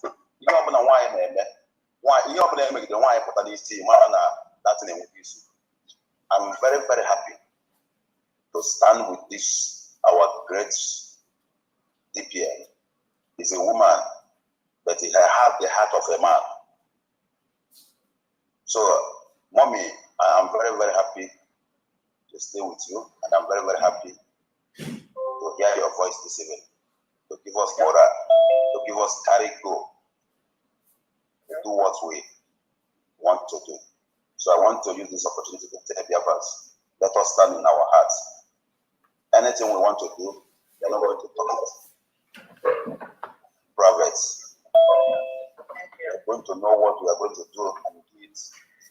This is not time for beg anybody. This is time for take action. So thank you, everyone. Thank you, commanders. God bless everyone. And God bless our team. Let me do what you know how to do best. Thank you so much. Thank you. Thank you so very much, General Caterpillar. And I saw Honorable Princess Secretary Odra, go ahead, please. Good afternoon from my location, my DPM, the lioness herself, and the Deborah of our time. We love you so much. I just called I've been listening. I want to appreciate you. I want to appreciate all the other honorables in the house, Honorable Diane, all the generals in the house, General Avatar, all of you. Appreciate you. Thank you so much for all the hard work you guys have been doing. I just want to say, my DPM, that the cabinet is solidly, one of your cabinet member, I am solidly behind you in your decision makings. You are a wise woman, strong, like the lioness that you are. We are behind you and we support you. I also want to request from our fellow citizens of Biafra, please, we have suffered enough. Please, let us hold the hand of this great woman, because the Deborah of the Bible did not fight that battle by herself and won. She walked with her people and she came back celebrating with the people and being celebrated. I want us to walk with her. I want us to hold hands together and do this fight. Let us stop sabotaging each other. Let us stop being fake. Please, let us be real and continue to hold her hand and continue to do the little that we can. Because they say that a drop of water, it can take drip of water to fill a cup. The little each and every one of us can do will go a long way. I love all of you and I appreciate everyone. Thank you, my DPM. God bless. Thank you so much, Honorable Secretary Woodward. Thank you so much for that word of encouragement. Let's go to the next person, Honorable. Let's go to Chumako. One step before Chumako. I see. That seems to be the last thing. General Dragon, go ahead, please. If you are in, or Dragon, go ahead. Before Chumako.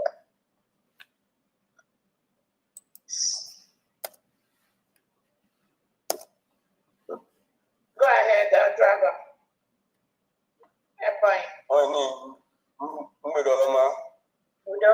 If I don't know if you can hear me. Yes. I'm Commander Dragon from Ebony. So please, there's a very big issue I want to raise. The issue of Soludo, most especially in Anambra. We are not happy about it. He's going as in he's beating more than what he can do. So I don't know if there's any how we can send a special warning to him by action, man. And we are very ready for that, man. So that is the very issue that I have here now, man. We want to send a very big warning to Soludo by action so that you will know that there are gallant men on ground, man. Thank you so much. Yeah, thank you so much. Reach out to General Rabbi. Thank you so much. Let's go to any other generals that want to talk 2 minutes, and then we'll take a few more people, and that'll be it. I know many of them are busy with the internet. Some are just coming in. And let's see. Chumako, go ahead. 2 minutes.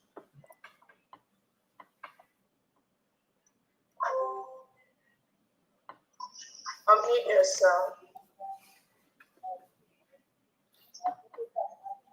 Commander Omar. Hold on, Commander. I said Omar.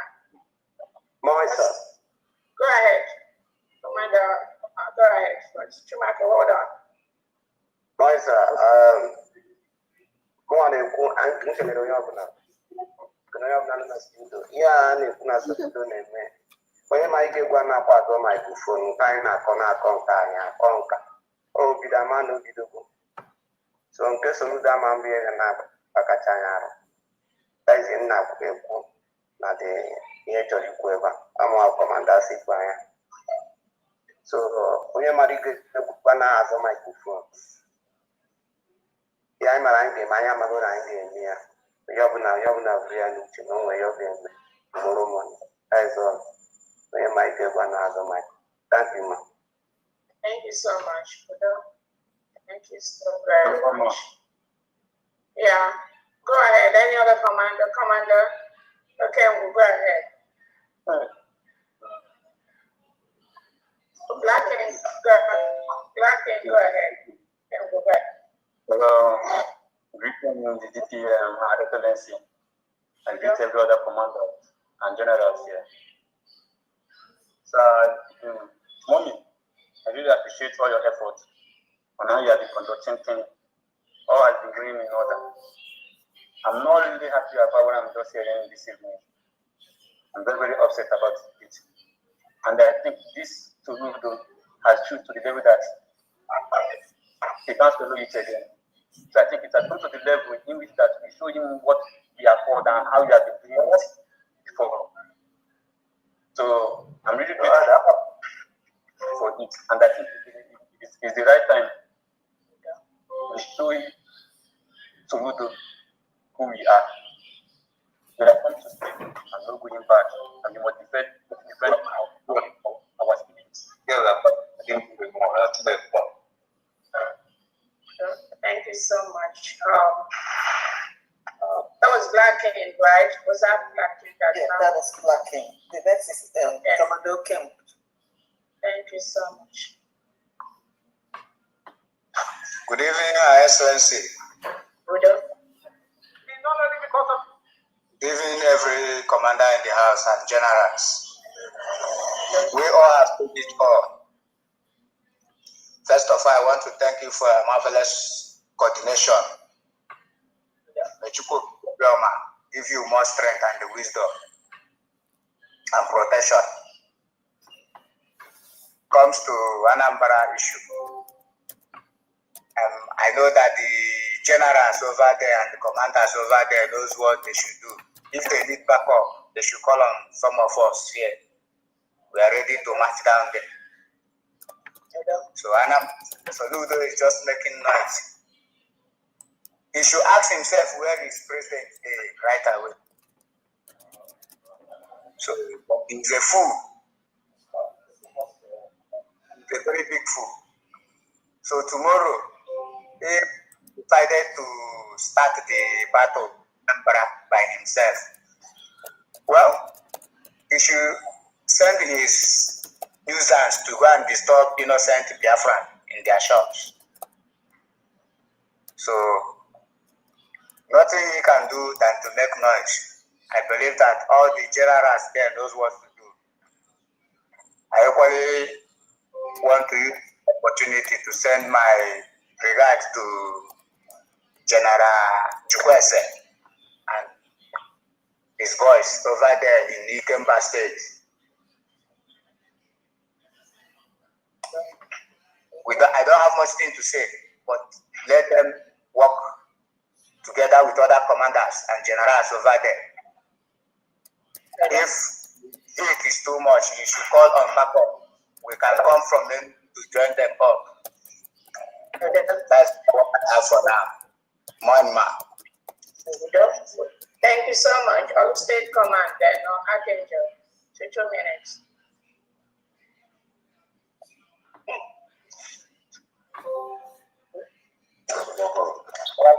Good evening, ma'am. This is Olu State Command, Commander Kwayeti Mama. Yeah. I thank you for all the effort you are making to make sure that you put things in order. May you guide and protect you. In this Anambra issue, for my own suggestion, if it comes to worst, I suggest that in every state, at least, we bring about 10 people or 25 people over there to join with other ones to achieve our goals so that we can be able to share that side. For my own suggestion. Thank you, ma'am. Thank you so much. Just those that are involved, they already know who to contact. Archangel, go ahead. Thank you so much for your suggestion.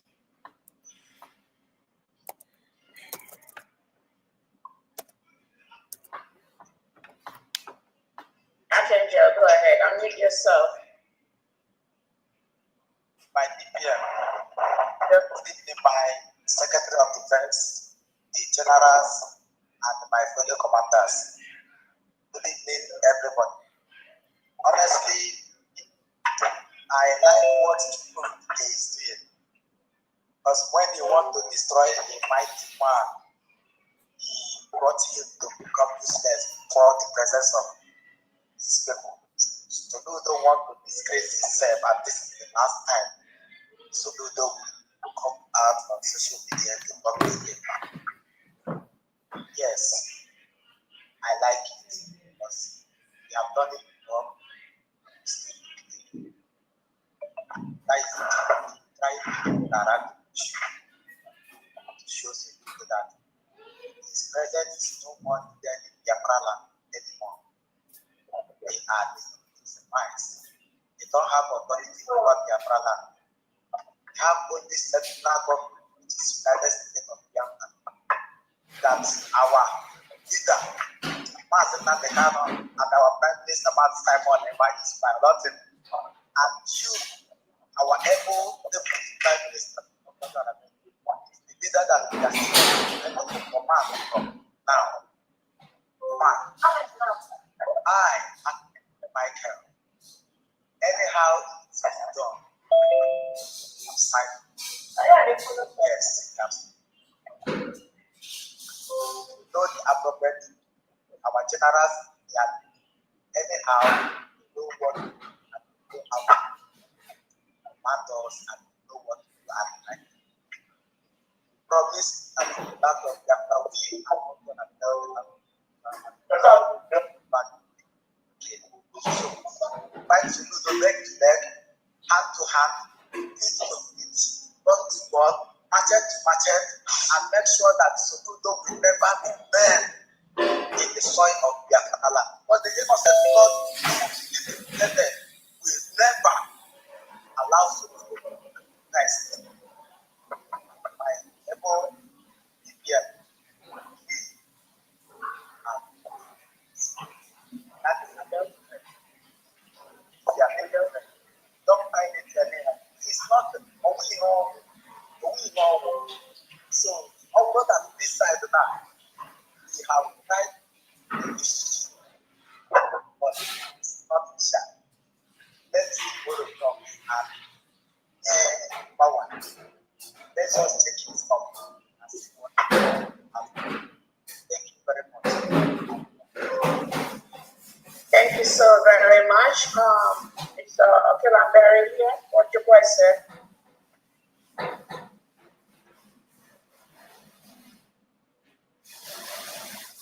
don't see them. Good evening. Our Deputy Minister. Okay.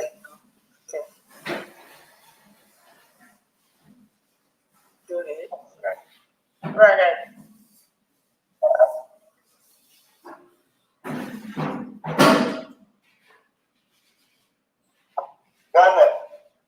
surely is the task.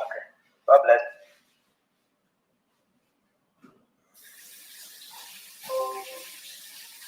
Commander, Techno, we can't hear you. Yeah, go ahead. We cannot hear you before. Go ahead.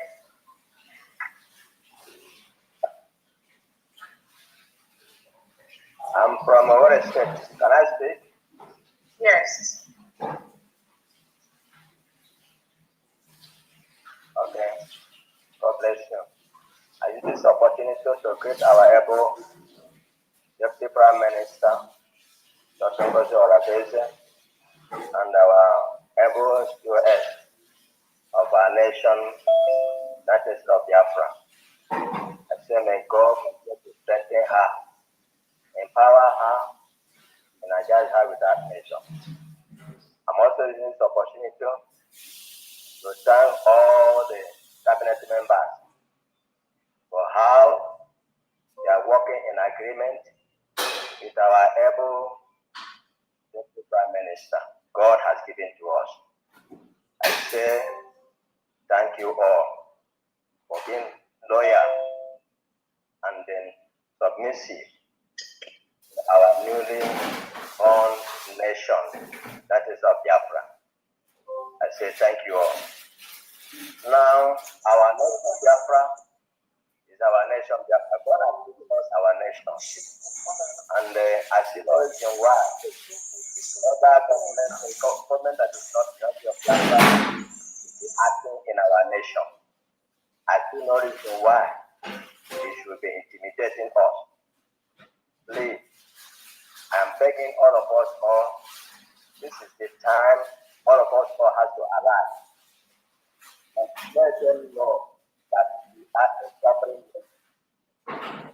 We are not a standing government. They don't want that one of money. It's to work elsewhere. You guys need to eat your mouth.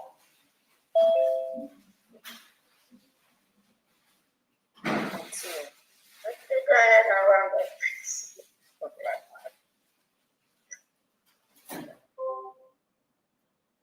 Go ahead, check the roundup.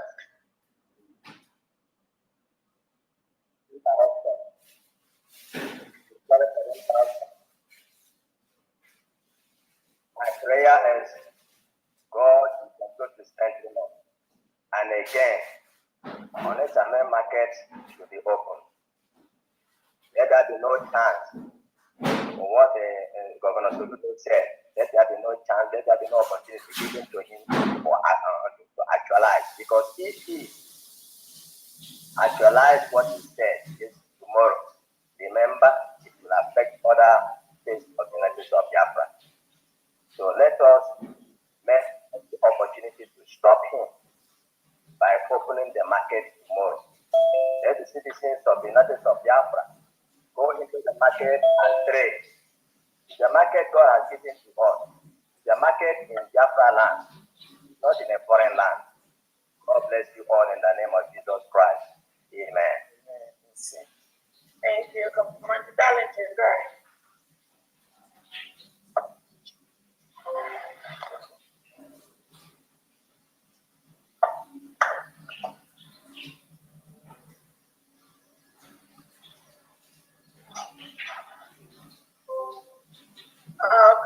Go ahead.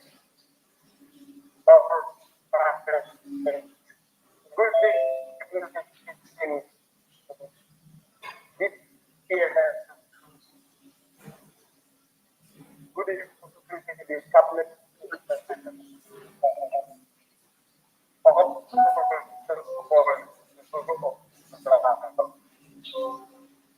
Please, so when I heard what happened,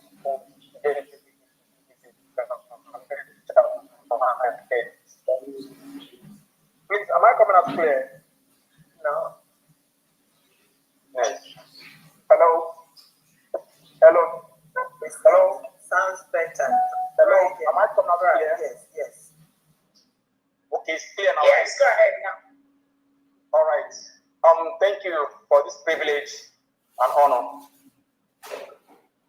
When I heard what happened today at Onitsha Market in Anambra State. I feel so ashamed. I don't know the type of human being we have in this Igbo land.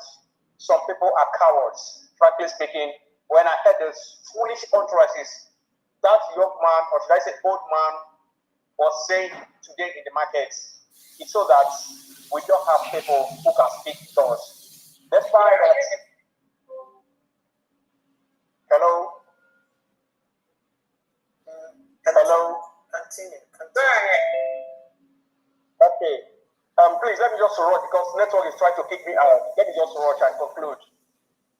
Please, one thing I want you, DPM and the cabinet members, I know all our gallant men know exactly what they should do, but please help them, give them this kind of all those people who are the chairmen in that market have to be contacted immediately tonight. And all our gallant men, all the participants, get aware and be ready for what will happen tomorrow. Secondly, I'm so sorry for so much happen that tomorrow. I'm so sorry. Please, Nigeria is doing anything. I'm going to stop them. They're going to do nothing like that. Right now. But if our make it possible, I'm heading our back to war, they will secure all the markets. In all the time. They have to secure and fight the war. They must dare to make sure that people not injured or killed by. Then lastly, all our commanders, please, you guys know what to do. I don't need to direct you or give you advice on what to do because this type of thing, we have been witnessing all these things all this while. But Soludo have to evacuate from this land. That's what I'm trying to do. Please, DPM, I really thank you for what you are doing. I don't know every time we are trying to achieve our goals. Problem here and there started coming around. I heard what those barristers were saying that at Sokoto that they went there saying all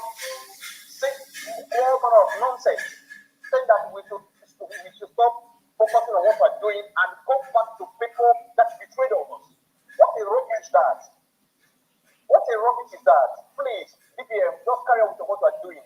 We are solidarily behind you. God of our land is behind you. Thank you and remain blessed.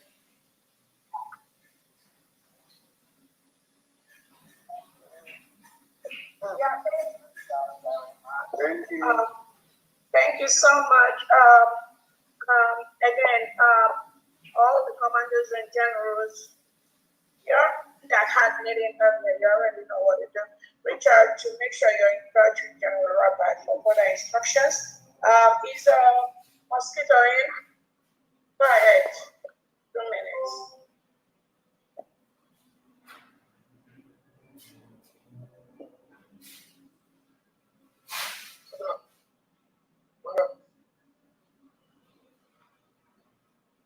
Mosquito in, go ahead, unmute yourself.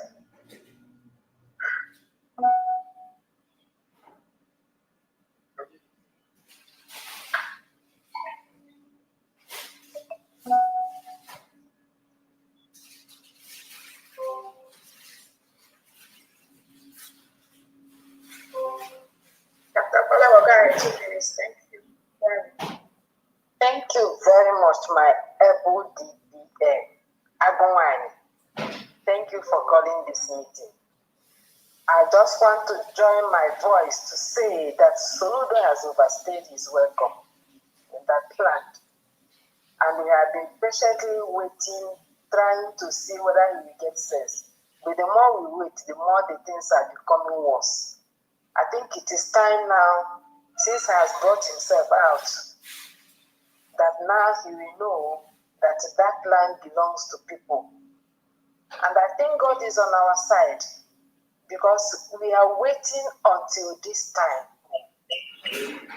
I pray that those on the ground, that God will be with them to do the right thing and the thing they need to do, because it's an opportunity to teach him lesson and all his cohorts. So thank you for bringing this up and giving us the voice to speak. God will continue to guide us guide you and bless you. And tomorrow will be a history and a lesson for other people, especially the Nigerians, those who think that things will never happen. Thank you very much, my DPA, and all the cabinet members and all the commanders. People are doing very well, and God will protect each and every one of them. Thank you. Thank you so much, Dr. MJ, the United States of Biafra Secretary of Education. Thank you for that word of encouragement. Again, I think is mosquito in?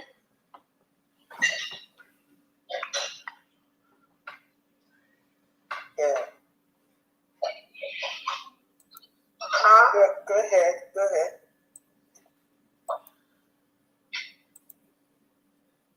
It's just on and off. Oh, okay. I'm trying to.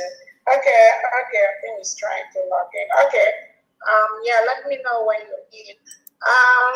Again. Main market is open tomorrow. All Biafrans should go about their normal, peaceful business. Open your market tomorrow. Open your shop tomorrow. You all have the numbers of the United States of Biafra cabinet members, my numbers, the general numbers, the commanders' numbers, the state governors. Those of you that that in the states around the old Anambra or Mambala Ikemba, make sure you have the governor's numbers, the commissioner's numbers. Anywhere tomorrow you see any agent of the Nigerian state, whether it's Soludo or any body that disrupts or disturbs or stand in the way of innocent Biafrans that are going to open their market and store, call immediately. All of you should take my number. You either call your state governors, call any of the generals on ground, or you can call my number with specific location of where anyone is that is stopping any Biafran from opening their store. My number is +1 770 329 7339. Again, that number +1 770 329 7339 with the location of anyone disrupting anybody from opening market on the shop tomorrow or Wednesday or Thursday or Friday, Saturday. Immediately call number or call your state governors. We're going to post their numbers later on. Or the generals. General Rabbi number is also public. You can call him. We just need location where the Nigerian terrorist agents are locking innocent Biafrans from going into their shop. We need that information. And let's see.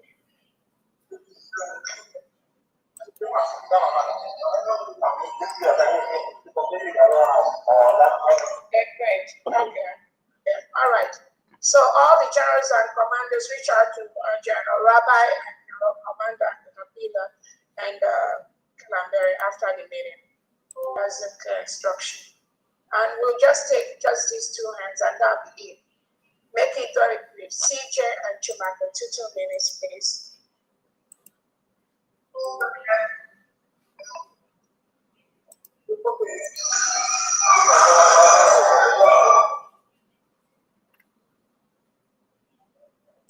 Mr. CJ, go ahead. Unmute yourself. I don't care if you've been a Christian for 2 weeks or 6 years. Okay, thank you, my DPM. Good evening, everybody. My DPM,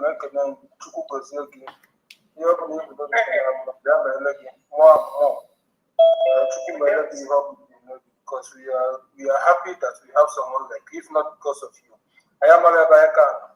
We don't have any reason to even continue this our freedom. But we thank you so much for coming and being in front of everything in the way and world. Everybody should come out. The intimidation in Anambra is too much. The intimidation is too much. Most of our people, that my friend itself, that now five boys, see, I don't try it. If the money, when was yours, if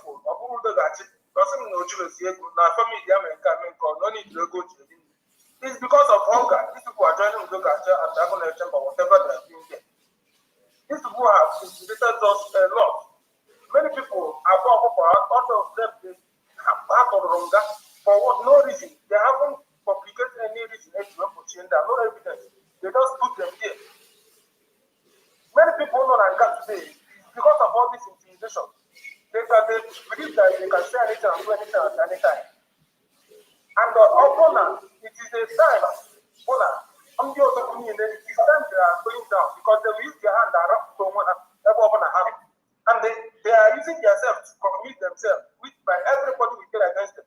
But people are out to me if I this is the time. It is the time that they use themselves.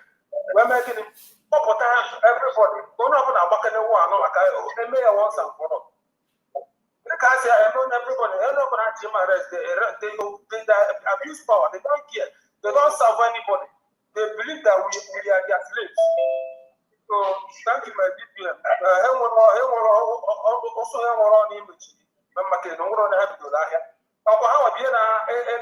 Encouragement of your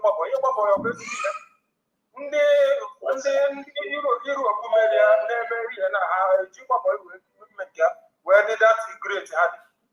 But they are encouraging us. Many people are not going to but the government has said, such a thing encouraged. Instead of it providing people some things, even they are not paying them good amount. When I put 200,000 stock of 300,000. Just my DPR, thank you so much. Thank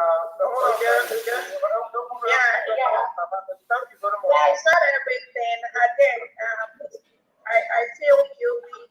We hear their experiences and why they were pushed into what they are doing, and I'm assuring you many genuine Biafrans have left Soludo, and even those that he has planted to become the enemies of Biafra, we still ask Soludo to get a head count.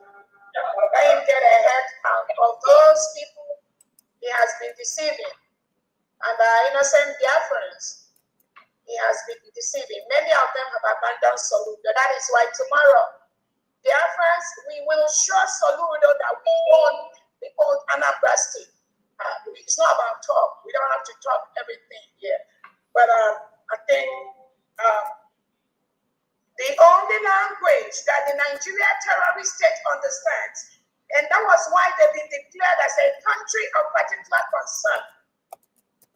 That language which they do understand, which includes forcing people to do what Soludo is trying to do tomorrow, forcing them to open their market when they do not want to, or shutting down their markets tomorrow when they want to do that, incarcerating people, locking them up for long months without any accusation, without committing any crime,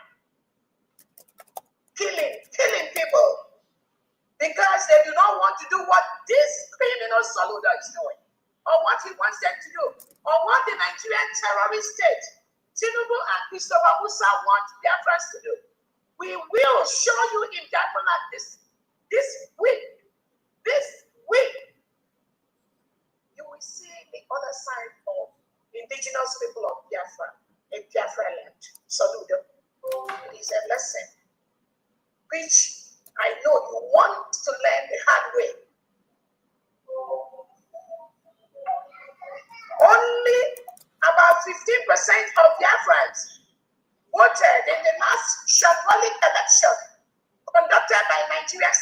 of which Soludo was the winner. Less than 50% of indigenous people of Biafra voted for Soludo. 85% of Biafrans has rejected this man. This man that come out today to say that tomorrow the market shall we not open. Soludo, 85% of Biafrans will deal with you tomorrow. I'm telling you, mercilessly. You and any agent, any Biafran that wants to work with you, or any Nigeria reintegrated terrorist wearing Nigerian military and police uniform, tomorrow, they will know that that land belongs to us. That land belongs to the indigenous people of Biafra. And we, through a public voting, when our Prime Minister was here, we have voted to delegitimize Soludo. Vito, all of them.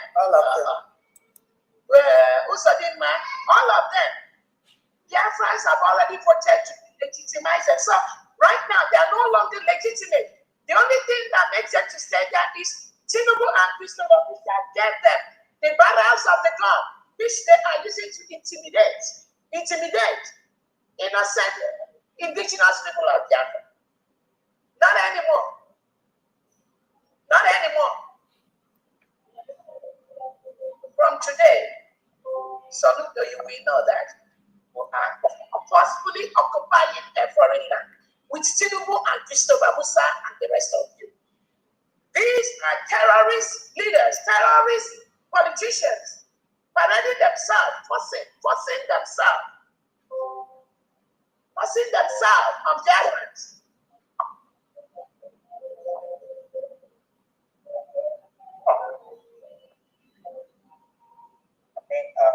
Just round up. I think we've talked enough. These individuals that said they went to visit Nnamdi Kanu, Barrister Emeka and one, Barrister Patrick, whatever his name is, that came out to talk rubbish on the social media about what Onyendu told them. Onyendu did not tell these criminals anything. This Barrister Emeka, or whatever he calls himself, the second one, Patrick, that was saying that you see yesterday with the one for the lady, whatever. All these people are in the same basket. Their friends do not pay them any attention, any instruction. What they do wants to give us, he knows how to deliver that message.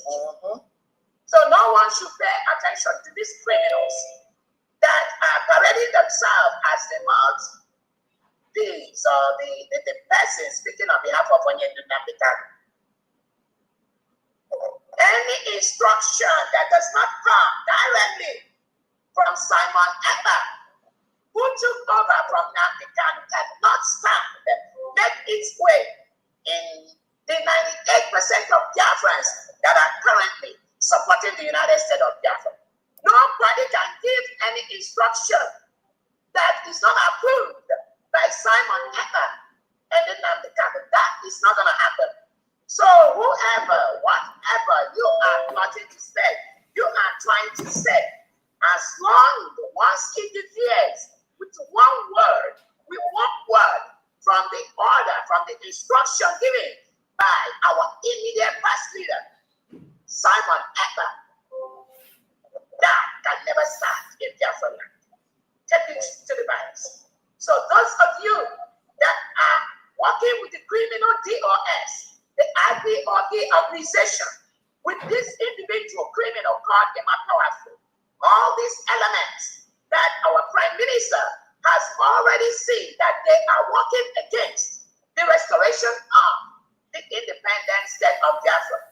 You better check and you better watch what you say. Biafrans do not pay any attention to anyone that was not approved by our Prime Minister. So on that note,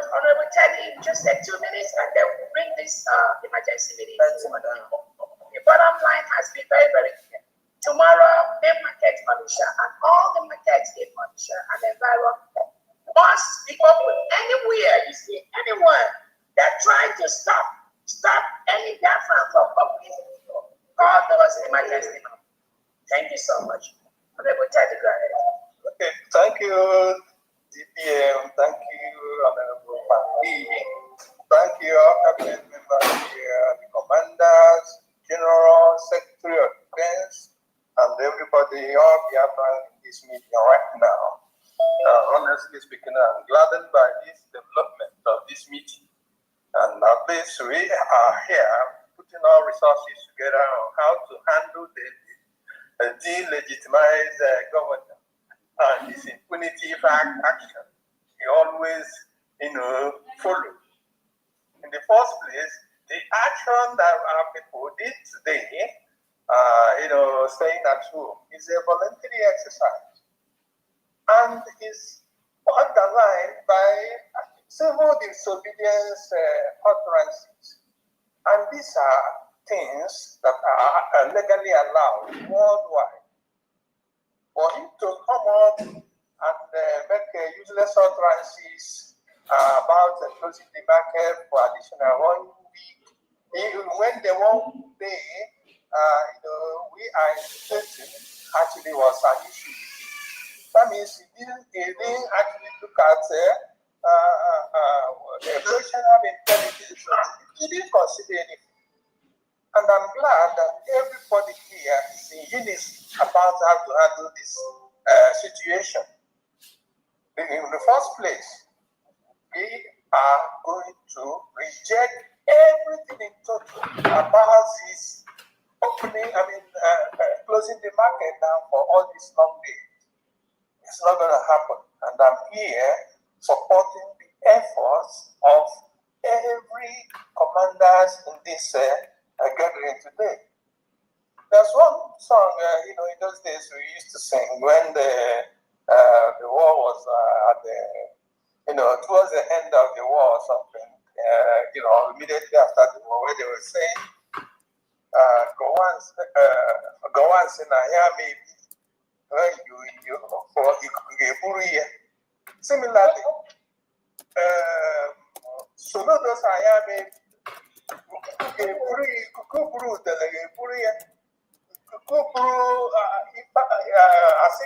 all of them go among the wind.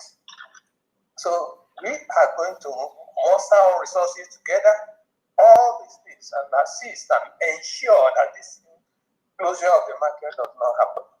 And the resolve is totally supported by me. Thank you, Madam DPM, and everybody here. Thank you. I like all the efforts we are putting up here. Thank you. All right, thank you so much, Honorable Teddy. And then somebody wrote here something here. I sincerely advise all everybody, men, people, shop, in main market to mobilize yourselves, gather as many pump actions as possible on your way to the markets to open your shops. Again, I think I totally agree with that. It's very important that Biafrans in main market, you mobilize yourselves in groups. Organize yourselves. Get yourselves ready and move to main market and open your store. Because it's not just about the poor person or the elite sport. It is also about you, the people, being part of this process to ensure that nobody subjugates you, nobody oppresses you, nobody makes you a slave in your own land. That is what Soludo is trying to do tomorrow. So you also must be part of this process. How do you do that? You must be able to get yourself ready tomorrow, put yourselves together in groups, and walk to main market in groups. Confront anyone that stops you from opening the market. They do not have the rights to do that. You must let them know. You must show them that they do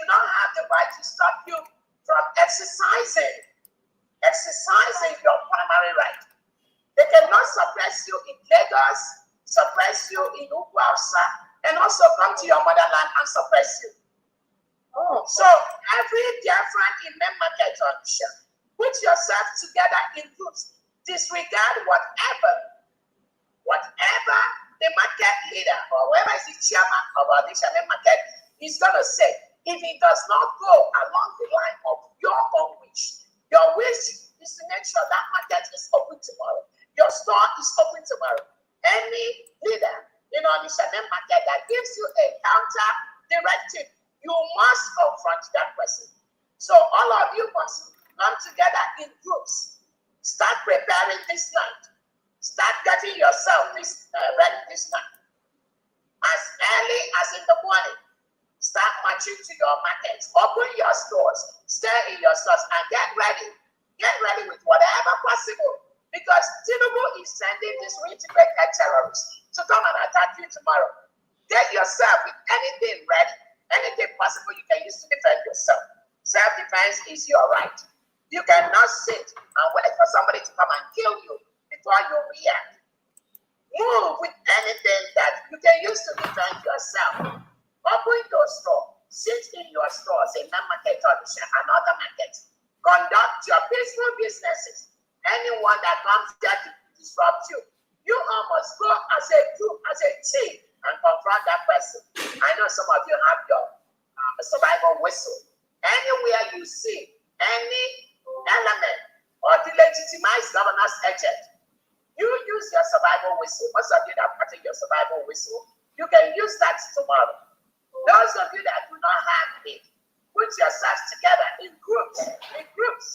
Walk to your market, open your stores, peacefully conduct your business. I encourage all the Biafrans to go to markets tomorrow. While you are doing that, then the other part of the defense of the United States of Biafra will be ready to confront these criminals. But you must play your own part first by ensuring you exercise your right to open your market tomorrow. Thank you so much. The DPM, just one thing, what you said, the possibility that he might, as an idiot, he might try to, not open the market, blocking it. We will see what he's going to do, and the Biafrans are ready for that.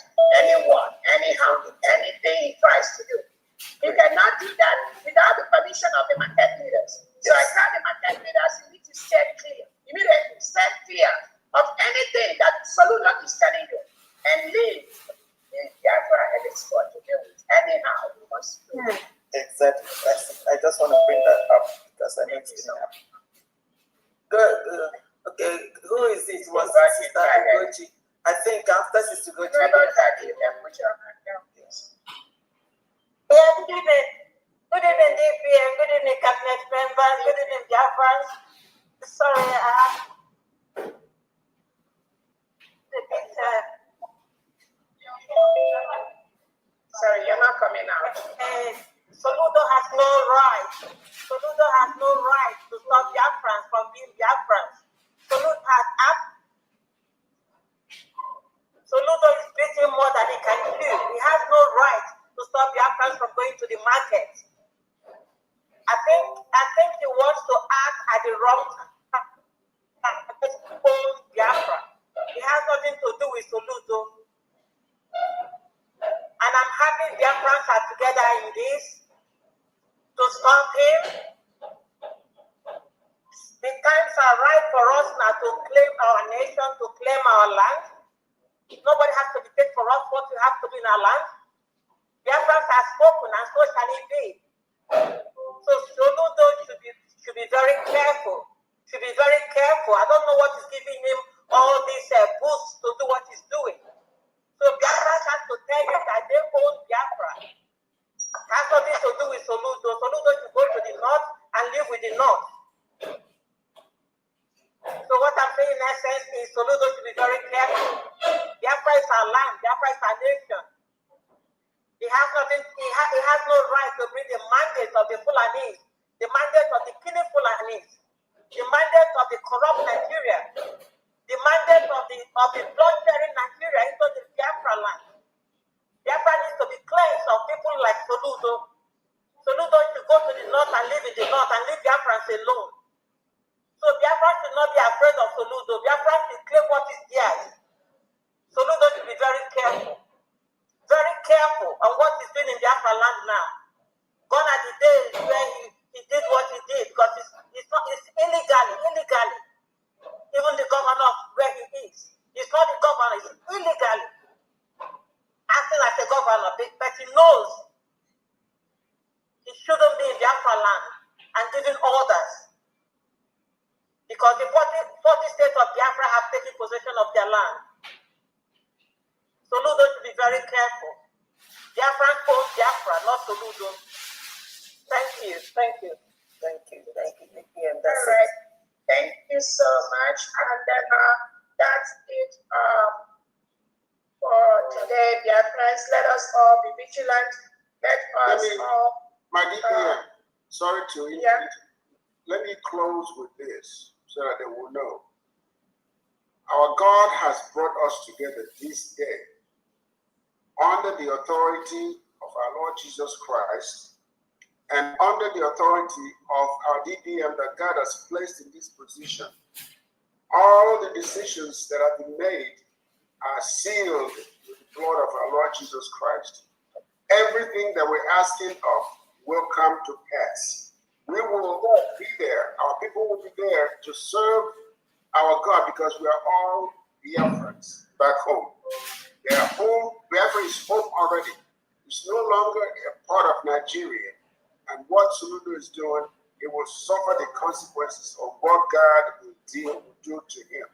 God will be furious with him, and he will not escape from it. So we seal these conversations and this meeting and these agreements and all that we have said to support what we are doing, even with our dear DPM. We will win. We have won already. So let us stand firm and believe in what we have talked about, accept it because the Holy Spirit is there to fight for all Biafrans in Onitsha. In Jesus' name. Thank you so much, Secretary Ebenezer, for that closing remark. And on that note, I want to thank everyone that has been in this brief emergency meeting. We are very, very excited with the turnout. For those that have heard the instructions, the guidance, and what is going to help us rebuild our 40 state of Biafra, which the Nigerian states, Tinubu and Christopher Musa have bastardized over these past 100 years. We are rebuilding it now. We have declared our independence, and that is one of the stepping stones. We are working with our allies, and our allies have declared Nigerian politicians, Tinubu and Christopher Musa, as criminals. That's what it is to declare a country of particular concern. That is what they are. Every single politician inside Nigeria right now is a person of particular concern. That means they are illegally doing what they're not supposed to do. They are hurting the people. They are disobeying human rights. They are killing people. They are committing all kinds of atrocities. That's exactly what Soludo, Charles Soludo, and his legitimized governors in Southeast and South are doing.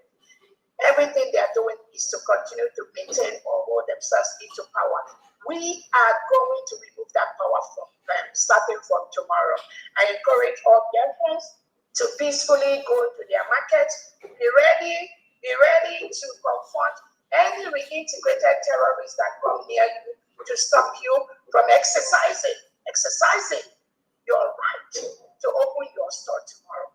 And on that note, I thank everyone, and may God bless all of us. May God bless the people of the United States of Biafra.